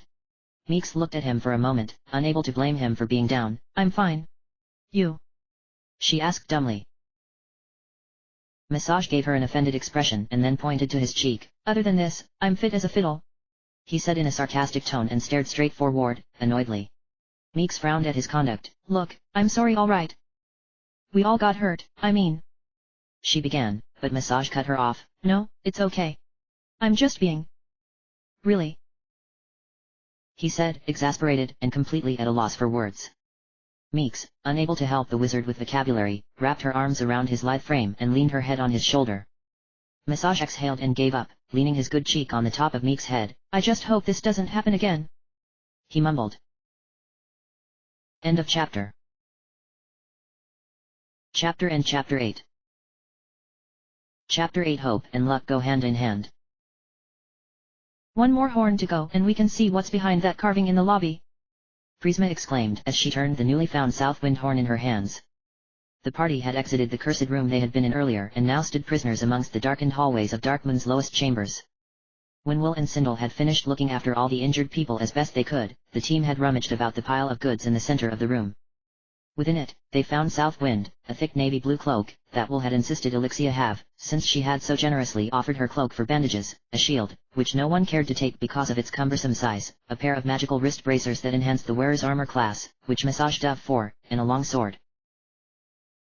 Meeks leaned over Sindel's shoulder as the priestess tried her hand at the new long sword. Whose hath Cull? She asked, reading the gleaming scripture on the sword's hilt. Sindel frowned. What are you talking about? She responded sharply, wishing Meeks would go away. Meeks sighed and pointed at the inscription. That hath Cull, she said, and Sindel brought the hilt closer for a better look. The moody high priestess shrugged, as much to show her indifference as to rid herself of the nosy warrior. Who cares, he's obviously dead. So his things are ours for the taking, she said. Taken aback by Sindel's lack of respect, Sanral tapped her on the shoulder. Doesn't your religion teach you to respect the dead? He asked her when she had turned to face him. Sindel's scowl was telltale to her feelings. Look, Drow, desperate times call for desperate measures. Do I make myself clear? She hissed, narrowing her eyes. Sanral shook his head and wondered what had possessed this woman to become a cleric. Do you desecrate graves too? He shot back, not wanting a fight but not quite able to give Sindel reason. Sindel forced a sarcastic laugh in response and gave the little wizard one of her patented "fuck you" looks and turned to face the others. The hallways were so dark and so old, to the touch, the walls were humid. Sounds were scarce, once in a while a scratching or dripping noise could be heard. The whole area caused everyone to be on the edge and paranoid, as well as weaker in some cases. From the moment the entrance to the passageway had been sealed off until the present time, it added up to about 1 hour and a bit. Amazing as it was, within 1 hour, the entire party had undergone a noticeable change, and no one realized. The fact that the exit was denied triggered the first stage of the party's desperation, and God only knows what triggered the second stage. Although some members were optimistic, such as Sanral and Will, others were left with a feeling of abandonment. No one knew just how big the passageway was, and no one knew if they really wanted to know. Amber, paranoid to a maximum and beginning to wish she hadn't been resurrected, came up behind Massage and tugged on his sleeve. Massage, I don't want to stay in one spot, tell them we have to keep walking. She asked timidly, not wanting to do it herself for fear of Prisma, Nightshade, or Sindel's reaction. Looking down at Amber, Massage almost felt sorry for her. Sure, he said simply, and when she smiled, any pity he could have felt before dissipated into indifference. Massage walked up ahead and stood between Meeks and Elixia. We have to keep going, it's better for us, he said, and Elixia frowned. Just walk and you'll see, Massage reassured her. Elixia watched Massage take his place at Sanral's side and swallowed. I want to get this over with. Sanral was right, there will be another way out of here. And we're going to find it even if we die in the process, she declared boldly and began striding through the halls once again. The group walked for about another hour with nothing to show for it but a key and another dead gargoyle. A deserted room with a closable door suited the party for a quick, uncomfortable lunch and rest. For once, Meeks did not eat profusely and merely nibbled on a bruised green apple. So we found another key, that makes 2. Isn't that right, Sindel? She asked suddenly, startling the uneasy silence that had settled into the room. Sindel sat with her knees to her chest and her face turned down. Yes. So? She grumbled. Meeks wondered if not eating would give her a headache. Well, take the other one out of your backpack and compare the 2. Please, she said after a few moments. Sindel reached over to her side and looked through her bag. She extracted the key she had found earlier in the room Amber had scouted. The whole group gathered about as Sindel held both up with an annoyed expression on her face. They're both silver. Yippee! She said flatly.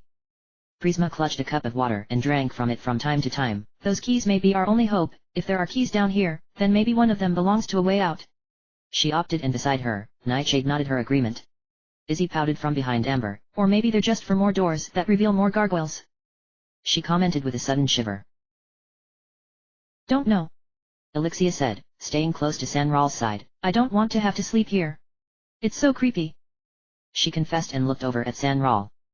The Dark Wizard nodded. Well geez, neither do I. I'll probably get nightmares with all the gargoyle things I've seen. He said defensively and felt a sting in his shoulder from the deepest wound he had gotten in the last battle. Elixia looked at Sanral for a moment and considered laughing at him, but then decided against it and grinned instead. Will coughed and stroked his sword. If you two don't want to sleep here, then we'll have to keep moving, for as long as we can. We really don't know what could come up. He said and looked every member in the eye. This place is covered with illusionary walls, there's no excuse for thinking we're trapped. We will keep moving tonight and fatigue will strike, so we'll eventually have to break down and rest somewhere. Unless of course, we find a way out of here before that. He said, and the room went strangely quiet. Hopeful expressions painted the faces of almost everyone, and Will felt a strong attachment to all the people who stared back at him. Out of impulse, he looked over at Sindel, and the priestess bore an equally hopeful expression than everyone else. Will knew that Sindel felt the same way he did about the group, even though she acted otherwise. Will knew that Sindel was just as motherly about the party than he was fatherly about it. The thought made him feel better, but he figured that Sindel still had a lot of work to do in regards to her actions, words, and feelings. When Will noticed that no one in the group was eating except Meeks, he spoke up. If no one's in the mood to eat, then I suggest we get our asses in gear and get out of here. He declared, and everyone snapped out of their trance. What do you say? He asked and got to his feet. Sindel sniffled and Will helped her up. I'm with you, she said and brushed off her robes. Meeks and Elixia jumped up simultaneously. We're there, they said, and Meeks gulped down the last of her apple. Nightshade pulled Prisma up and Sanral pulled Massage up. The four joined the crew. Izzy and Amber remained on the floor. I kind of like the safety of this room, Izzy murmured, and then caught the 8 nasty glares that the rest of the party were giving her, and she and Amber got up and joined too.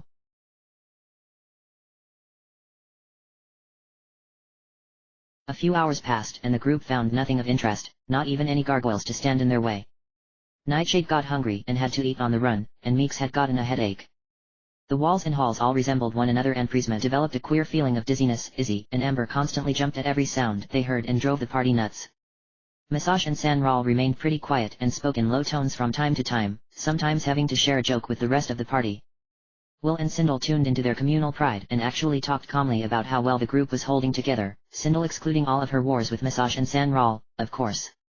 Indeed, the party had held together nicely, which would be a great shock to Kelvin if he could witness it. Whatever Diddy wants, she's gonna get it. Just tell me what you need, I'll try not to forget it. Elixia sang happily as the group gathered around a locked door. Spirits lifted at the sight of a lock, and spirits lifted even more when one of Sindel's keys fit the mechanism. The door creaked open and Elixia braced herself for a herd of gargoyles to come rushing out. But nothing happened. Meeks swung into the room and then walked in and looked around. Nightshade. You're a pressure plate expert, right? She asked meekly. Nightshade made her way to the front of the group and joined Meeks inside the room. Yes, I suppose. Oh my. She gasped as she caught sight of the room around her. The room was about twice the size of the lobby upstairs, and the floor was covered with pressure plates. At the back of the room was a door, a shut door, that bore the same ogre-like face on it that all the other doors in the passageway sported. So, what do we do with these ones? Meeks asked shortly, holding out her hand to the plates beyond. There were a few gasps as the rest of the party stepped into the room. Well, I do know that the plates have to do with the door over there, Nightshade said, pointing to the door at the other end of the room. The plates probably cause it to open, she said, and dropped her arms to her sides, unable to say any more about their situation. Prisma smiled and shook her head. So, we have to find a combination or something? She asked her friend. Nightshade nodded, and the entire group silenced then sighed. Elixia cleared her throat. Well, let's get to work, she piped and began to pull Meeks towards one side of the room. Sindel caught her arm. Wait, Elixia. What do we put on the plates to weigh them down? We can't use ourselves, because when we'll get off the plates, the door'll close back up, just like that one door upstairs, she said confusedly. Elixia stopped in her tracks and then said, I don't know. We could check our backpacks and see. There's bound to be something in there we can leave behind. She said and swung her bag off her shoulders and began rummaging through it. The rest of the party did like Elixia, and even though the group knew they'd have a hard time trying to figure out the pattern that was needed to open the door, they were genuinely happy to have their mind on something other than how trapped they were. Well, I've got a sword. Sindel said, holding up the old sword she had replaced with Hathkul's sword. Prisma quit her rummaging and looked over at Sindel. You sure you want to leave it behind? She asked, not sure if Sindel was thinking straight. Sindel shrugged offhandedly. Yeah, I guess. I mean, I've got this new one. She said, holding up the sword she had found in the cursed gargoyle room. Prisma nodded, it made sense. With everyone searching through, the pressure plate fund acquired about 5 packages of food, Sindel's sword, a magic dust bag, and a dagger. On the floor were 9 pressure plates, and no one knew how many plates would have to be weighed down, so they had to gather as many items as they could. Alright, now we're going to have to work together at this. We're also going to have to remember the patterns we've tried or else we'll be here forever. Nightshade declared, adding heaven forbid. Under her breath. I can mark down what we've done. Massage volunteered, opening his spell book to a clear page and pulling a quill and ink from his backpack. Nightshade nodded her approval and looked over at Amber, who jumped up and down at her side. What? Nightshade asked. Amber pointed to the closed door. Someone should stand guard at the door in case we find the combination and the door opens and something awful comes out and attacks us. Amber gushed quickly. Nightshade smiled. Alright. You and Izzy, go. She decided, and the 2 thieves ran for the door chattering excitedly. Elixia suggested the first pattern. Why don't we cover all the plates first? She said, and Sindel responded. We don't have enough items. Elixia shook her head. We just have to use ourselves. She explained. Sindel agreed silently and took her sword with her to deposit it on one of the pressure plates. When all the plates were weighed down, the group waited and nothing happened. This was only the beginning. The next pattern mentioned was a diagonal line from the right corner of the room to the upper left corner. That failed too, and so did a diagonal line the opposite way, a single line from any side, and a frame around the middle pressure plate. Sanral pushed hair out of his face. Alright, that's it. He said annoyedly, feeling the day's strains in his shoulders and legs. Let's just try a bunch of odd plates. No patterns, just odd plates. He said. And so the group tried weighing down pressure plates here and there. They went from weighing down only one of them to weighing down 7 or 8 of them. Unfortunately, after about 2 hours of trying and then fighting about what they had already done, even though Massage had taken the patterns down, the door at the end of the room remained closed. So maybe I was wrong. Nightshade whimpered, sitting down between 2 plates. Maybe the plates have nothing to do with the door. She said dazedly, confused out of her mind. Prisma sat down beside her friend and patted her back. Don't worry, everyone makes mistakes. Just look at Izzy. She said meanly. Nightshade began to chuckle and then looked over at Izzy, who stood by the door. The little dits heard nothing. Frustrated and tired, Elixia smashed her sword down on the floor. Damn it! She yelled, attracting everyone's attention. I just want to get out of here. She said exasperatedly. She crumbled to the floor and almost felt like crying, but then realized she had looked like a pussy and put the impulse away. Feeling immense hatred for the dark and gloomy passageway, she cast a spiteful glance at the room around her. Suddenly, something clicked in her mind and she spun around to face Massage. Massage, have we tried an X pattern? She said intensely. Massage looked down at his book and back up at Elixia. Nope. He declared, and Elixia darted for the objects on the pressure plates. She placed them all in an X pattern and then, to everyone's glee, the door rumbled open and revealed a small hallway beyond. With a scream of delight, Elixia dropped to her knees and put her hands together. Thank you. She called up at the ceiling. Meeks, standing beside Massage, leaned over his shoulder and whispered in his ear. Elixia was never religious before. Massage smiled and closed his spell book. The party chattered excitedly, and then Amber's voice killed the moment abruptly. I hear gargoyles. She called back to her group. Everyone's head turned to face the blonde thief and their eyes widened in apprehension. With Meeks and Elixia leading the way with polearm and sword, the group charged for the door, a new hope reigning in their hearts. Beyond the door, the hallway made a sharp turn to the right and continued on from there. On charging inside, gargoyles came at the group from the corridor ahead. Meeks and Elixia hacked and slashed with all intention of killing whatever got in their way. Fighting back their fatigue, all the mages, including Nightshade, casted spells with all the power they could muster. Was it just the newly solved enigma, or was the party feeling the end of their troubles within the passageway? Was the illicit back exit near? The gargoyles did not stand a chance, they were overpowered and defeated. Could this room just be a cage for gargoyles? Meeks asked, realizing the room did not turn into any other hallways. It can't be. Sanral said, always optimistic. Nightshade darted forward and ran her fingers along the walls. In no time, she put her arm right through the wall at the far end of the corridor. Second-rate illusion. Come on! She cried and stepped through the wall. The rest of the party came in after her and drew back. There were gargoyles in that room too, and Nightshade was fighting one. Hang on! Elixia called and came up to help Nightshade with the creature. Other gargoyles came at the party from around the corner behind them. All too gladly, Massage and Sanral cast death spells at the winged beasts in guise of revenge for their injuries. When the gargoyles at the front were taken care of, the party found itself inside another room exactly like the first one they'd entered. Once again Nightshade fondled the wall and found a second illusionary wall. The room she led them into this time was gargoyle-free. On the ground was one thing. West Wind! Meeks yelled, running up to the gleaming horn and diving in to grab it. She threw herself on the ground and grasped the silver instrument. We did it! Now we can see what's beyond that carving upstairs! She exclaimed. Elixia took the horn from Meeks and dropped it into her backpack along with the three others. Yeah, if we can get out of here, she said. Meeks rolled her eyes. Oh yeah, right. She breathed.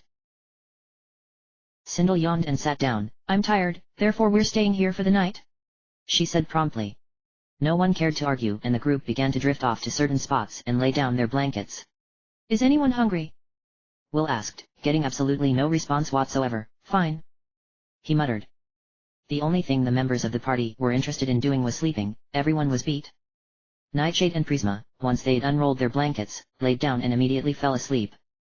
Izzy and Amber sat down and talked quietly until God only knows how late. Meeks and Massage shared their covers. The two were quite a spectacle once they'd fallen asleep, pulling at each other's blankets and shoving and mumbling. Elixia had planned to sleep alone, but Sanral wouldn't let her. Need company? Sanral asked Elixia and sat down beside her before she could answer.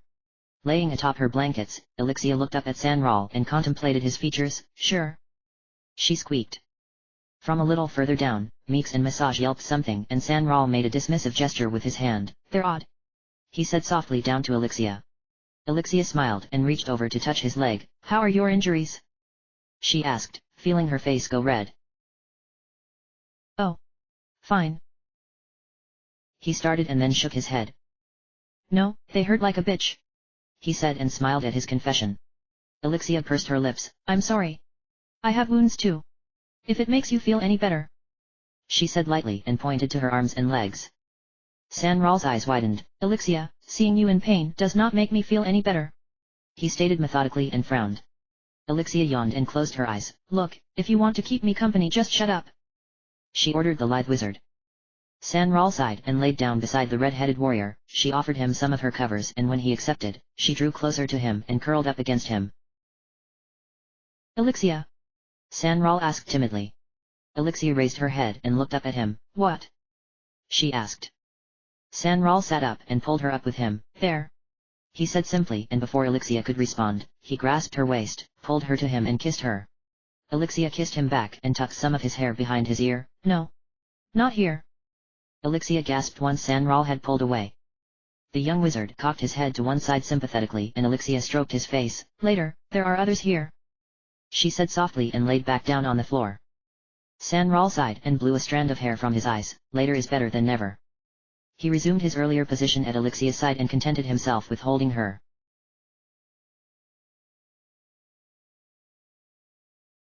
With Will snoring soundly at her side, Sindel tossed and turned unceasingly. She couldn't get herself to settle down and fall asleep. She decided it was because she was so tired and put the whole matter to an end. She sat up and looked around her. She noticed that Meeks and Massage slept at each other's side and grimaced. What could Meeks possibly see in that wretched Massage? Sindel asked herself in disgust. Prying her eyes off of Meeks and Massage caused her to settle her gaze on Elixia and Sanral. The two were also together and she decided that she must be missing something about the drow race that might be quite obvious and welcoming to the two warriors. Or maybe the two wizards only sought protection. She shook her head and closed her eyes as a pounding headache came onto her. In moments, a familiar face appeared in Sindel's mind. I see you're hiding inside your head again, Sindel. Dran's telepathic image said coldly. Sindel locked her jaw and cursed the high priest for his untimely appearance. Leave me, Dran. She responded, hoping futilely that he would decide to heed her desires and go. Dran paused and stared at Sindel for a moment and then licked his lips. I see you've not given up on ridding the Waterdeep of my temple. Have you not considered my last words? Do you not believe me, Sindel? He asked, as calm as ever. Sindel felt cold sweat run down the back of her neck. She wondered how Dran could persecute someone so and remain unerringly calm as he did. Dran! She cried suddenly in her mind. Believe me, I've thought about our last conversation and I've been through utter hell. I'm confused out of my mind about this whole expedition and you're not being of any help. Perhaps what you say about Kelvin is right. Then all our efforts here were pointless. And if what you say is a lie, then I'm only a puppet in your tyranny. Sindel exclaimed, feeling as though she was telling Dran everything that was on her mind in hopes that he'd say something that she could believe in and rely on. There was a short moment of silence and then Dran smiled thinly. The last thing I want to do is confuse you, my lady. Finding out that the man who hired you was actually the villain must have been hard, I understand that. But as they say, the truth hurts. He closed his eyes and sighed. Sindel, you must realize that what you're doing is wrong. Worse still, you're angering me. Do you remember the pain you felt when Kelvin tore down your temple? Well, it's even worse for me because my temple is being torn down by a friend. He shouted, his brown hair falling out of place and into his eyes. Sindel's brow furrowed. Friend? Did you just call me friend? She stopped for a second and her mind spun. Dran gave her an affirmative look. I believe I did, yes. Dran said shortly. A tear of desperation streaked down Sindel's cheek. She didn't know what to do and she felt as though the world were atop her shoulders. I don't know what to do. She screamed mentally, curling up into a ball and rocking herself back and forth. Dran looked sympathetic for a split second and then he smirked slyly. I know what you can do, he said softly. Sindel sniffled and hoped no one could hear her sobs. What? She stuttered, taking advice from someone for the first time in her life. A dark shadow passed behind Dran and his emerald eyes flashed. You can join me, he hissed. Sindel drew in a breath and shook her head. No. I can't. That would be wrong and devious and... She stopped short as Dran spoke his next words. We could rule Darkmoon together, he added, very well aware that he had gotten the attention of Sindel's ambitious side. Sindel's jaw dropped. The offer was beyond tempting to her desires. She'd at last get to rule another temple. And she could exact revenge on Kelvin for all he's done to her. And she could find out what it was about Dran that confused her so. But, she'd leave her team behind. They had, well, most of them, become her friends. And she didn't think Will could handle the task of looking after the party by himself. And she would feel as though she had left a job half done. Dran raised an eyebrow. Just explain to your group that destroying my temple useless and then join me. An ally of your stature would be most welcome. And if your entire party wishes to stay here, I would be honored to accommodate them. They are more than worthy, Dran said with a hint of haughtiness. Sindel wiggled her toes in her boots nervously. It's very tempting, Dran, she uttered, ignorant of her mistake in speaking those words. But I don't think I can carry out your offer. As much as I want a new temple, as well as a friend, I don't think it would be proper. I'm sorry, she said hesitantly, hoping that she was making the right decision. A hint of disappointment crossed Dran's sharp features and then he shook his head. If that is your decision, then so be it. If you continue to ravage Darkmoon, then your ignorance will deliver your fate, he said, and his image began to fade. Know that my offer remains. It could very well be the difference between life and death. His voice trailed off and the telepathic link broke instantly. Sindel leaned back against the wall and then sunk down onto her covers. Had Dran just threatened her? Or was he just trying to protect her?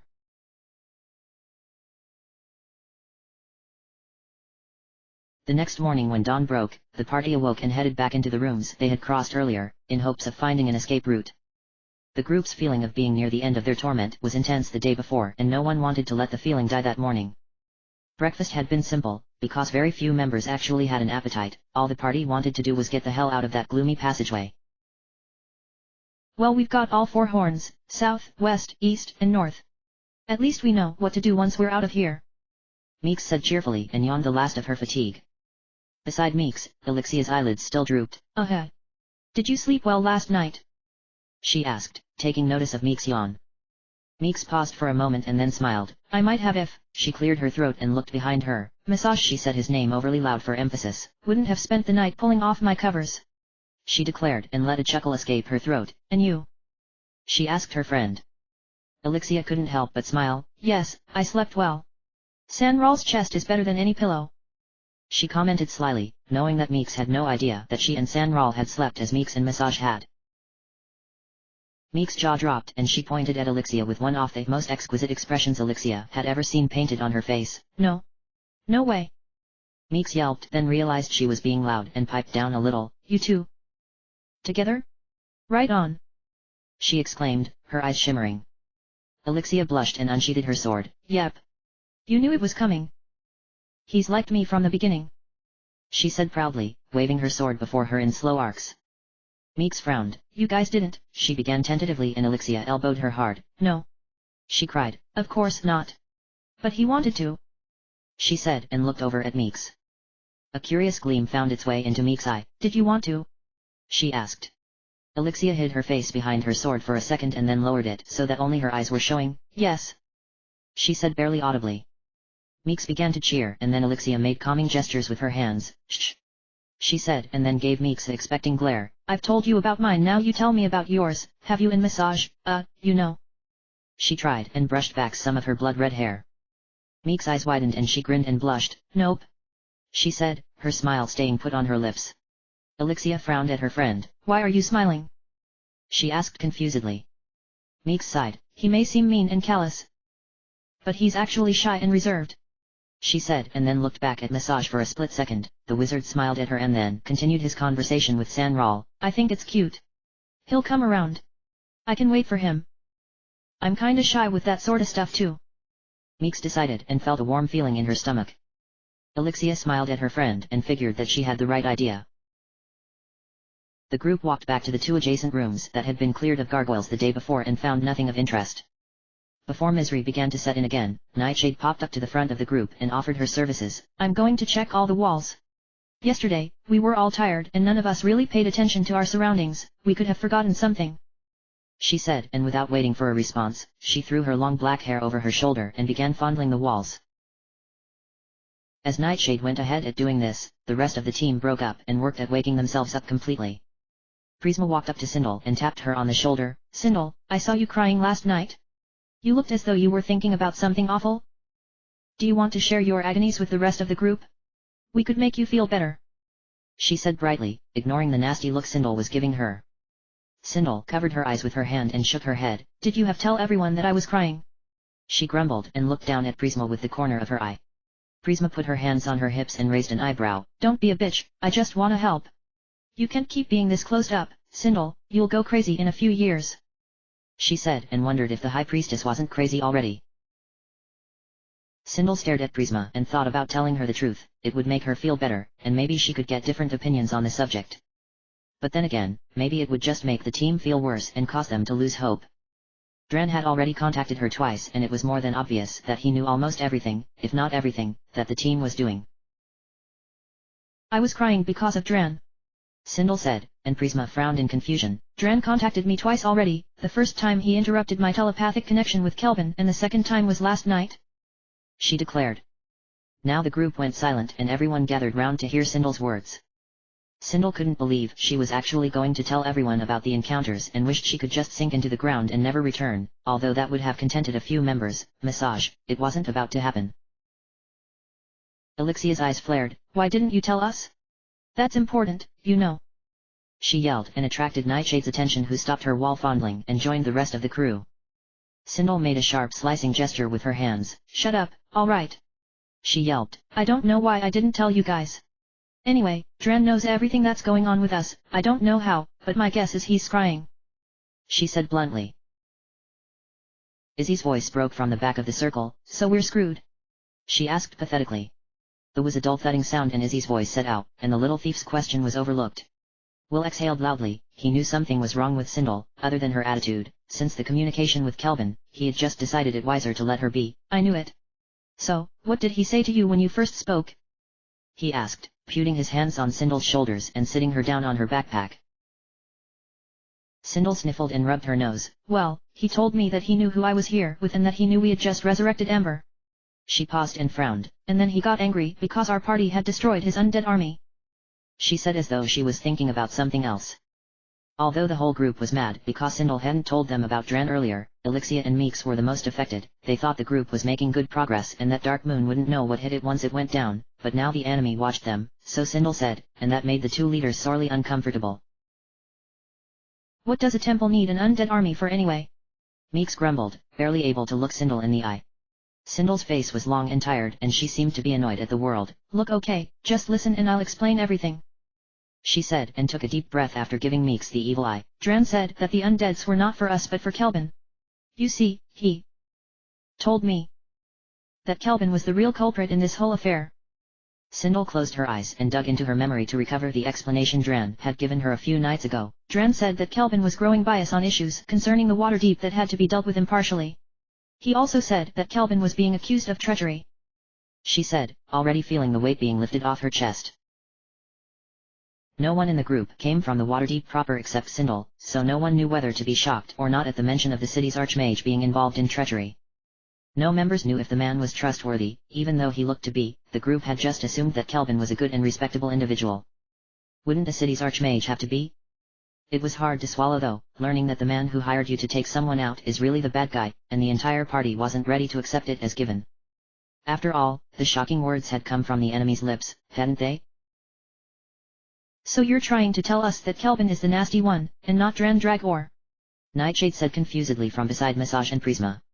Sindel sighed and nodded her head. Yes, Nightshade. Anyway, Kelvin realized that his place among the Lords of the Waterdeep was losing its hold and so he decided to find a way to secure it. That's what this mission is. She got a few confused glances from the people who didn't catch on yet and the others who already had covered their faces with their hands in disbelief. What I mean is that Kelvin decided that Temple Darkmoon, which had gotten very popular and was stirring a lot of rumors because of its quick increase in size and staff, was an evil place. He convinced the lords of this and gathered a group, us, of people to take it down. All of this simply because he wanted to make up for the things he was accused of. He wanted to save the world and make himself look important so that the lords would see him fit to remain on council. She finished and took a deep breath. The group remained silent for a while and members stared at each other in search of a possible answer. Finally, Massage spoke up. And you believe that? He blurted and leaned forward to rest his forearms on his raised knees. Sindel gave Massage a glare and then stopped in frustration. Ah hell, I don't know. It sounds credible, doesn't it? I mean, Kelvin's a big enough jerk to do that kind of thing. Look at what he did to my temple, she said, hoping that the others' opinions would come in about now. Elixia shrugged and fiddled with the hilt of her sword. I dunno. Meeks and I are from Mithranor and we've only been here a week for training. We didn't really have the time to inspect the politics here. I don't know what Kelvin is like. Although I can say that from what I've seen, his only problem is that he's a bore to talk to, she said matter-of-factly. Beside her, Sanral chuckled his approval and held up a long finger. You know she's right about Kelvin. I've been in this temple for the longest time, so I've heard nothing of what happens outside. I barely know the secrets of this place. Maybe Dran is wrong, maybe he's right. I couldn't tell you if I tried, he said in a disappointed voice. Elixia patted his leg and pouted to show accentuated sympathy. Well, I'll tell you what, he's brainwashing you, Will exclaimed harshly at Sindel's side. Sindel whirled to face the other cleric and frowned. Will nodded and shook his finger at her sternly. I think it's quite obvious that Dran Dragor is messing with you on purpose because you've met him before and he knows that you don't like Kelvin. If Dran is as intelligent as you made him out to be that evening when we were inside the personal chambers of the clergy, then he'd know what gets your attention. He wants you off his back and he knows that by blaming Kelvin, you'll fall right into his trap and who knows, maybe even turn against us. He gushed in a single breath, causing the entire party to shift uncomfortably. Sindel's eyes flared angrily. You think I'm weak-minded? I never said I believed Dran's words, I only said they were a possibility, she cried defensively, crossing her arms and looking up at the ceiling in feigned ignorance. Prisma cleared her throat and began to wonder if it was good that the party was having this argument if Dran was supposedly watching them. Nightshade and I agree with Will's hypothesis, it sounds like the truth. It's a trap, Sindel, and you're going to have to make sure you don't fall into it because we'd be in dire trouble, she said, putting forth a very real fact. Sindel shook her head. But Prisma, what if he's saying the truth? Won't we look stupid fighting on the wrong side? I don't want to destroy what's to be left alone, she said simply, and a bead of cold sweat trickled down her cheek. The statement had symbolism for her previous encounters with Kelvin. A drop of water sounded far off in the distance and the hollow sound portrayed the general feeling coursing through the party at that very moment. Izzy broke the silence and spoke for the first time in the conversation. And what did Dran say last night that made you cry? She said feebly. Too caught up in the sudden shocking words of Sindel's first encounter with Dran, the group had completely forgotten about the second one. Sindel ground her teeth. He warned me that I was wrong to continue destroying his temple and then... She paused and debated if smiling would give the wrong impression to the party. He asked me to join him in ruling Darkmoon as his high priestess, she said, delivering the final blow. Will clapped his hands together triumphantly. I knew it. He's turning you against us. Did you agree join him? He cried. Sindel shook her head. Oh no. I didn't. I couldn't. She said truthfully. Will breathed a little easier and then realized what Dran's generous proposition was actually hiding. Sindel, is Dran in love with you? He asked suddenly, wondering if it was possible in other religions than Christian for clergy to have mates. There was a communal drawing of breath amongst the party and an insolent chuckle coming from Massage. Sindel blinked and then considered the possibility. I don't know. I don't think so. I mean, we've never really had the chance to get to know each other. We've only talked during the bad times with Kelvin when... She trailed off and stopped herself from saying the next words, knowing they would deliver a blow to her pride. When I was sensitive. She finally breathed and covered her face with her hands for a moment. Although it was hard for Will, or any of the party members, to picture Sindel weak and fragile, he considered that she must have been easier to talk to then and 100 times more approachable. And it didn't go beyond chatting then? You said you two had talked a lot, did you become friends? He asked, a crucial question in this situation. Sindel remembered how Dran had called her friend the night before, and then recalled how much she had enjoyed talking with him during the bad times with Kelvin, and even during the 2 telepathic conversations, which had been of serious nature. Dran had succeeded in making Sindel smile a few times. Yes, I suppose. Dran and I became friends. Sindel confessed, realizing it herself for the first time. Massage shook his head disapprovingly. And that's why you're considering his explanation about Kelvin to be true. That's also why you feel bad for continuing to ravage this temple. He paused as the group looked over at him and listened. And that's going to cause a problem. He finished in an apocalyptic tone.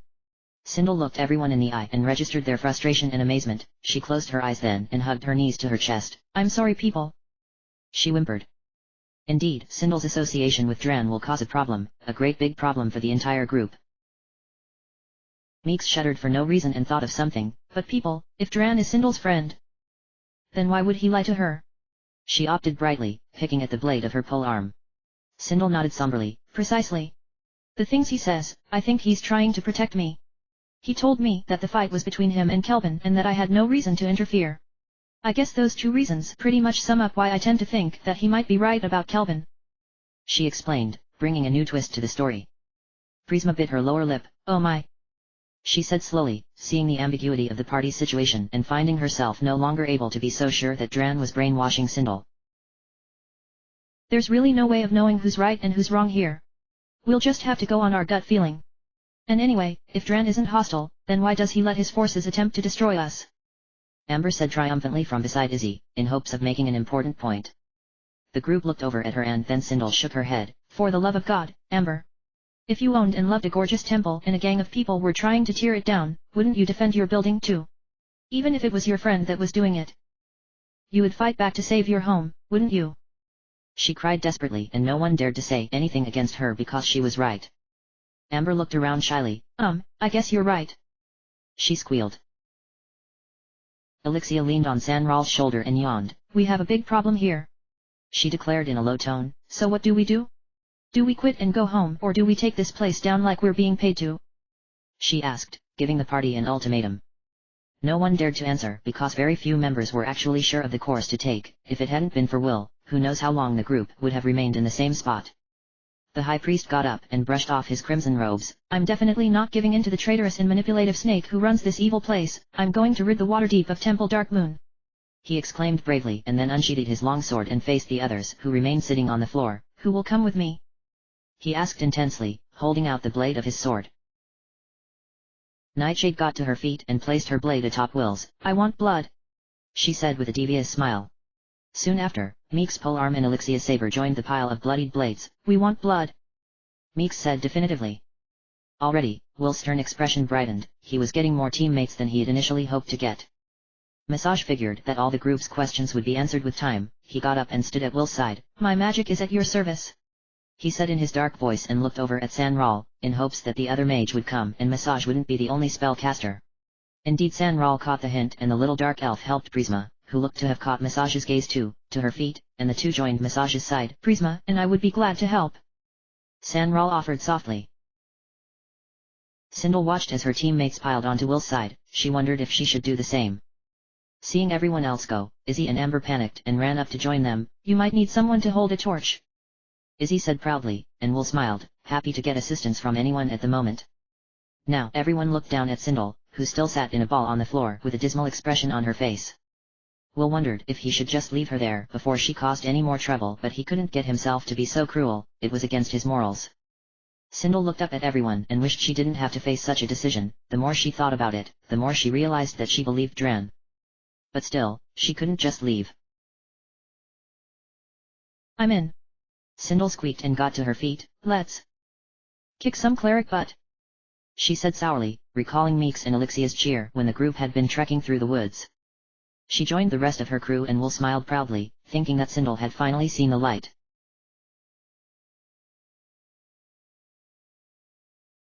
Once Sindel's bothersome confessions had been made, and once the whole party felt confident again, well, as much as they could after finding out that their entire mission could very well be a fraud, they returned to attempting to find a way out of the damned passageway they were jammed in.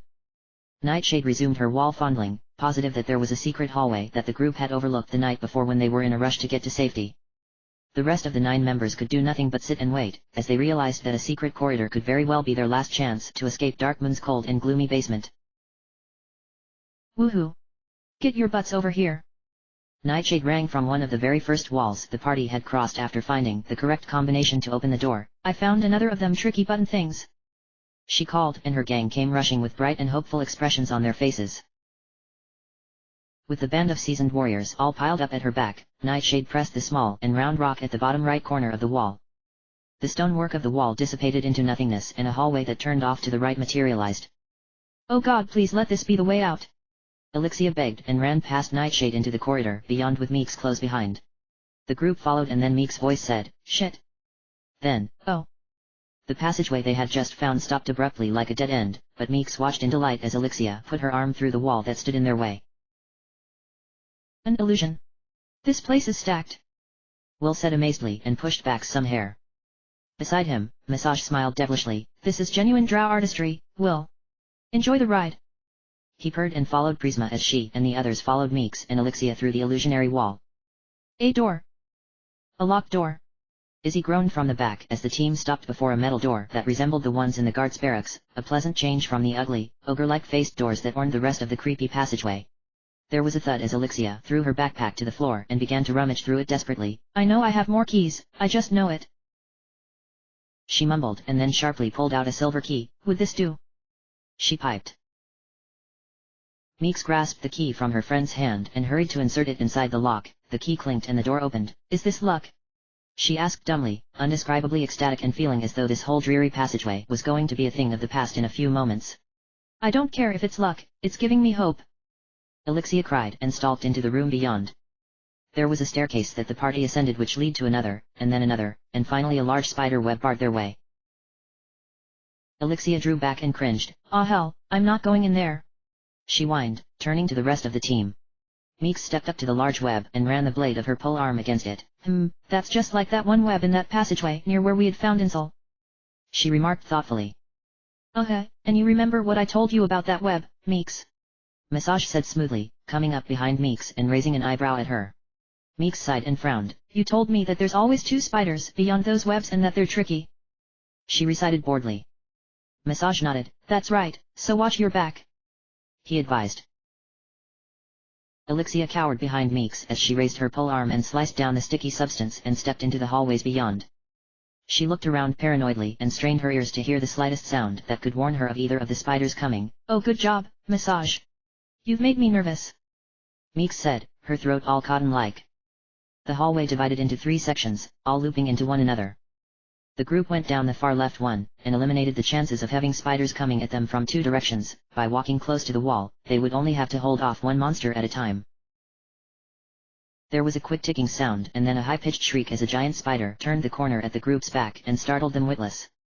Before Meeks and Alexia had the time to turn around and bolt towards the spider, Sanral and Prisma's magic thundered into the ugly thing and sent it sprawling back against the far wall. Just as relief set in that one of the beasts was dead, Amber's shrill voice yelped, "Elixia, Meeks! Behind you!" And the second creature made its appearance. The two warriors turned simultaneously and slashed their blades in a wide arc, taking two of the spider's legs. The final blow was dealt and the group hurried their pace to get as far from the monsters as they possibly could.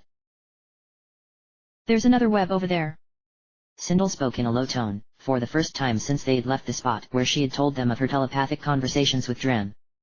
The team stalked around the designed corner and sliced through the web. To everyone's awe and pleasure, they found themselves inside the little room where Massage had first told Meeks and Elixia not to cut through the web. A general sigh of relief flooded the group and smile painted every member's lips, even Sindel's. Elated fires burned in Massage's lean cheeks as Meeks threw her arms around him in a tight hug. "You have no idea how happy I am to be back here," he breathed, feeling as though a dark cloud had just left his heart and mind. Elixia lunged for the far wall and stretched out against it. "Ooh, bliss." She mumbled to herself in utter happiness. The joie de vivre that the gloomy passageway had taken from her was back within her at last. Will and Sindel looked at each other and smiled. "We can heal people again," Will said thankfully. "I can feel it," he added. Sindel nodded, she felt it too. Izzy and Amber danced in circles like juvenile misfits. "We made it! We made it!" they chanted over and over again. "Have I uncovered enough passageways yet?" Nightshade asked sarcastically, and looked over at Prisma, who smiled nicely and said, "No." Simply. Prisma was really the only member who hadn't suffered a noticeable change in temperament during the group's episode in the passageway. She just remained calm. Sanral stepped up and stood amongst the group's center and held out his arms for attention. When he got it, he cleared his throat and said, "Now let us never speak of the passageway ever again." He smiled as the thought of it reassured him. Silently, the group agreed and morale began to set in once again. End of chapter. Chapter end.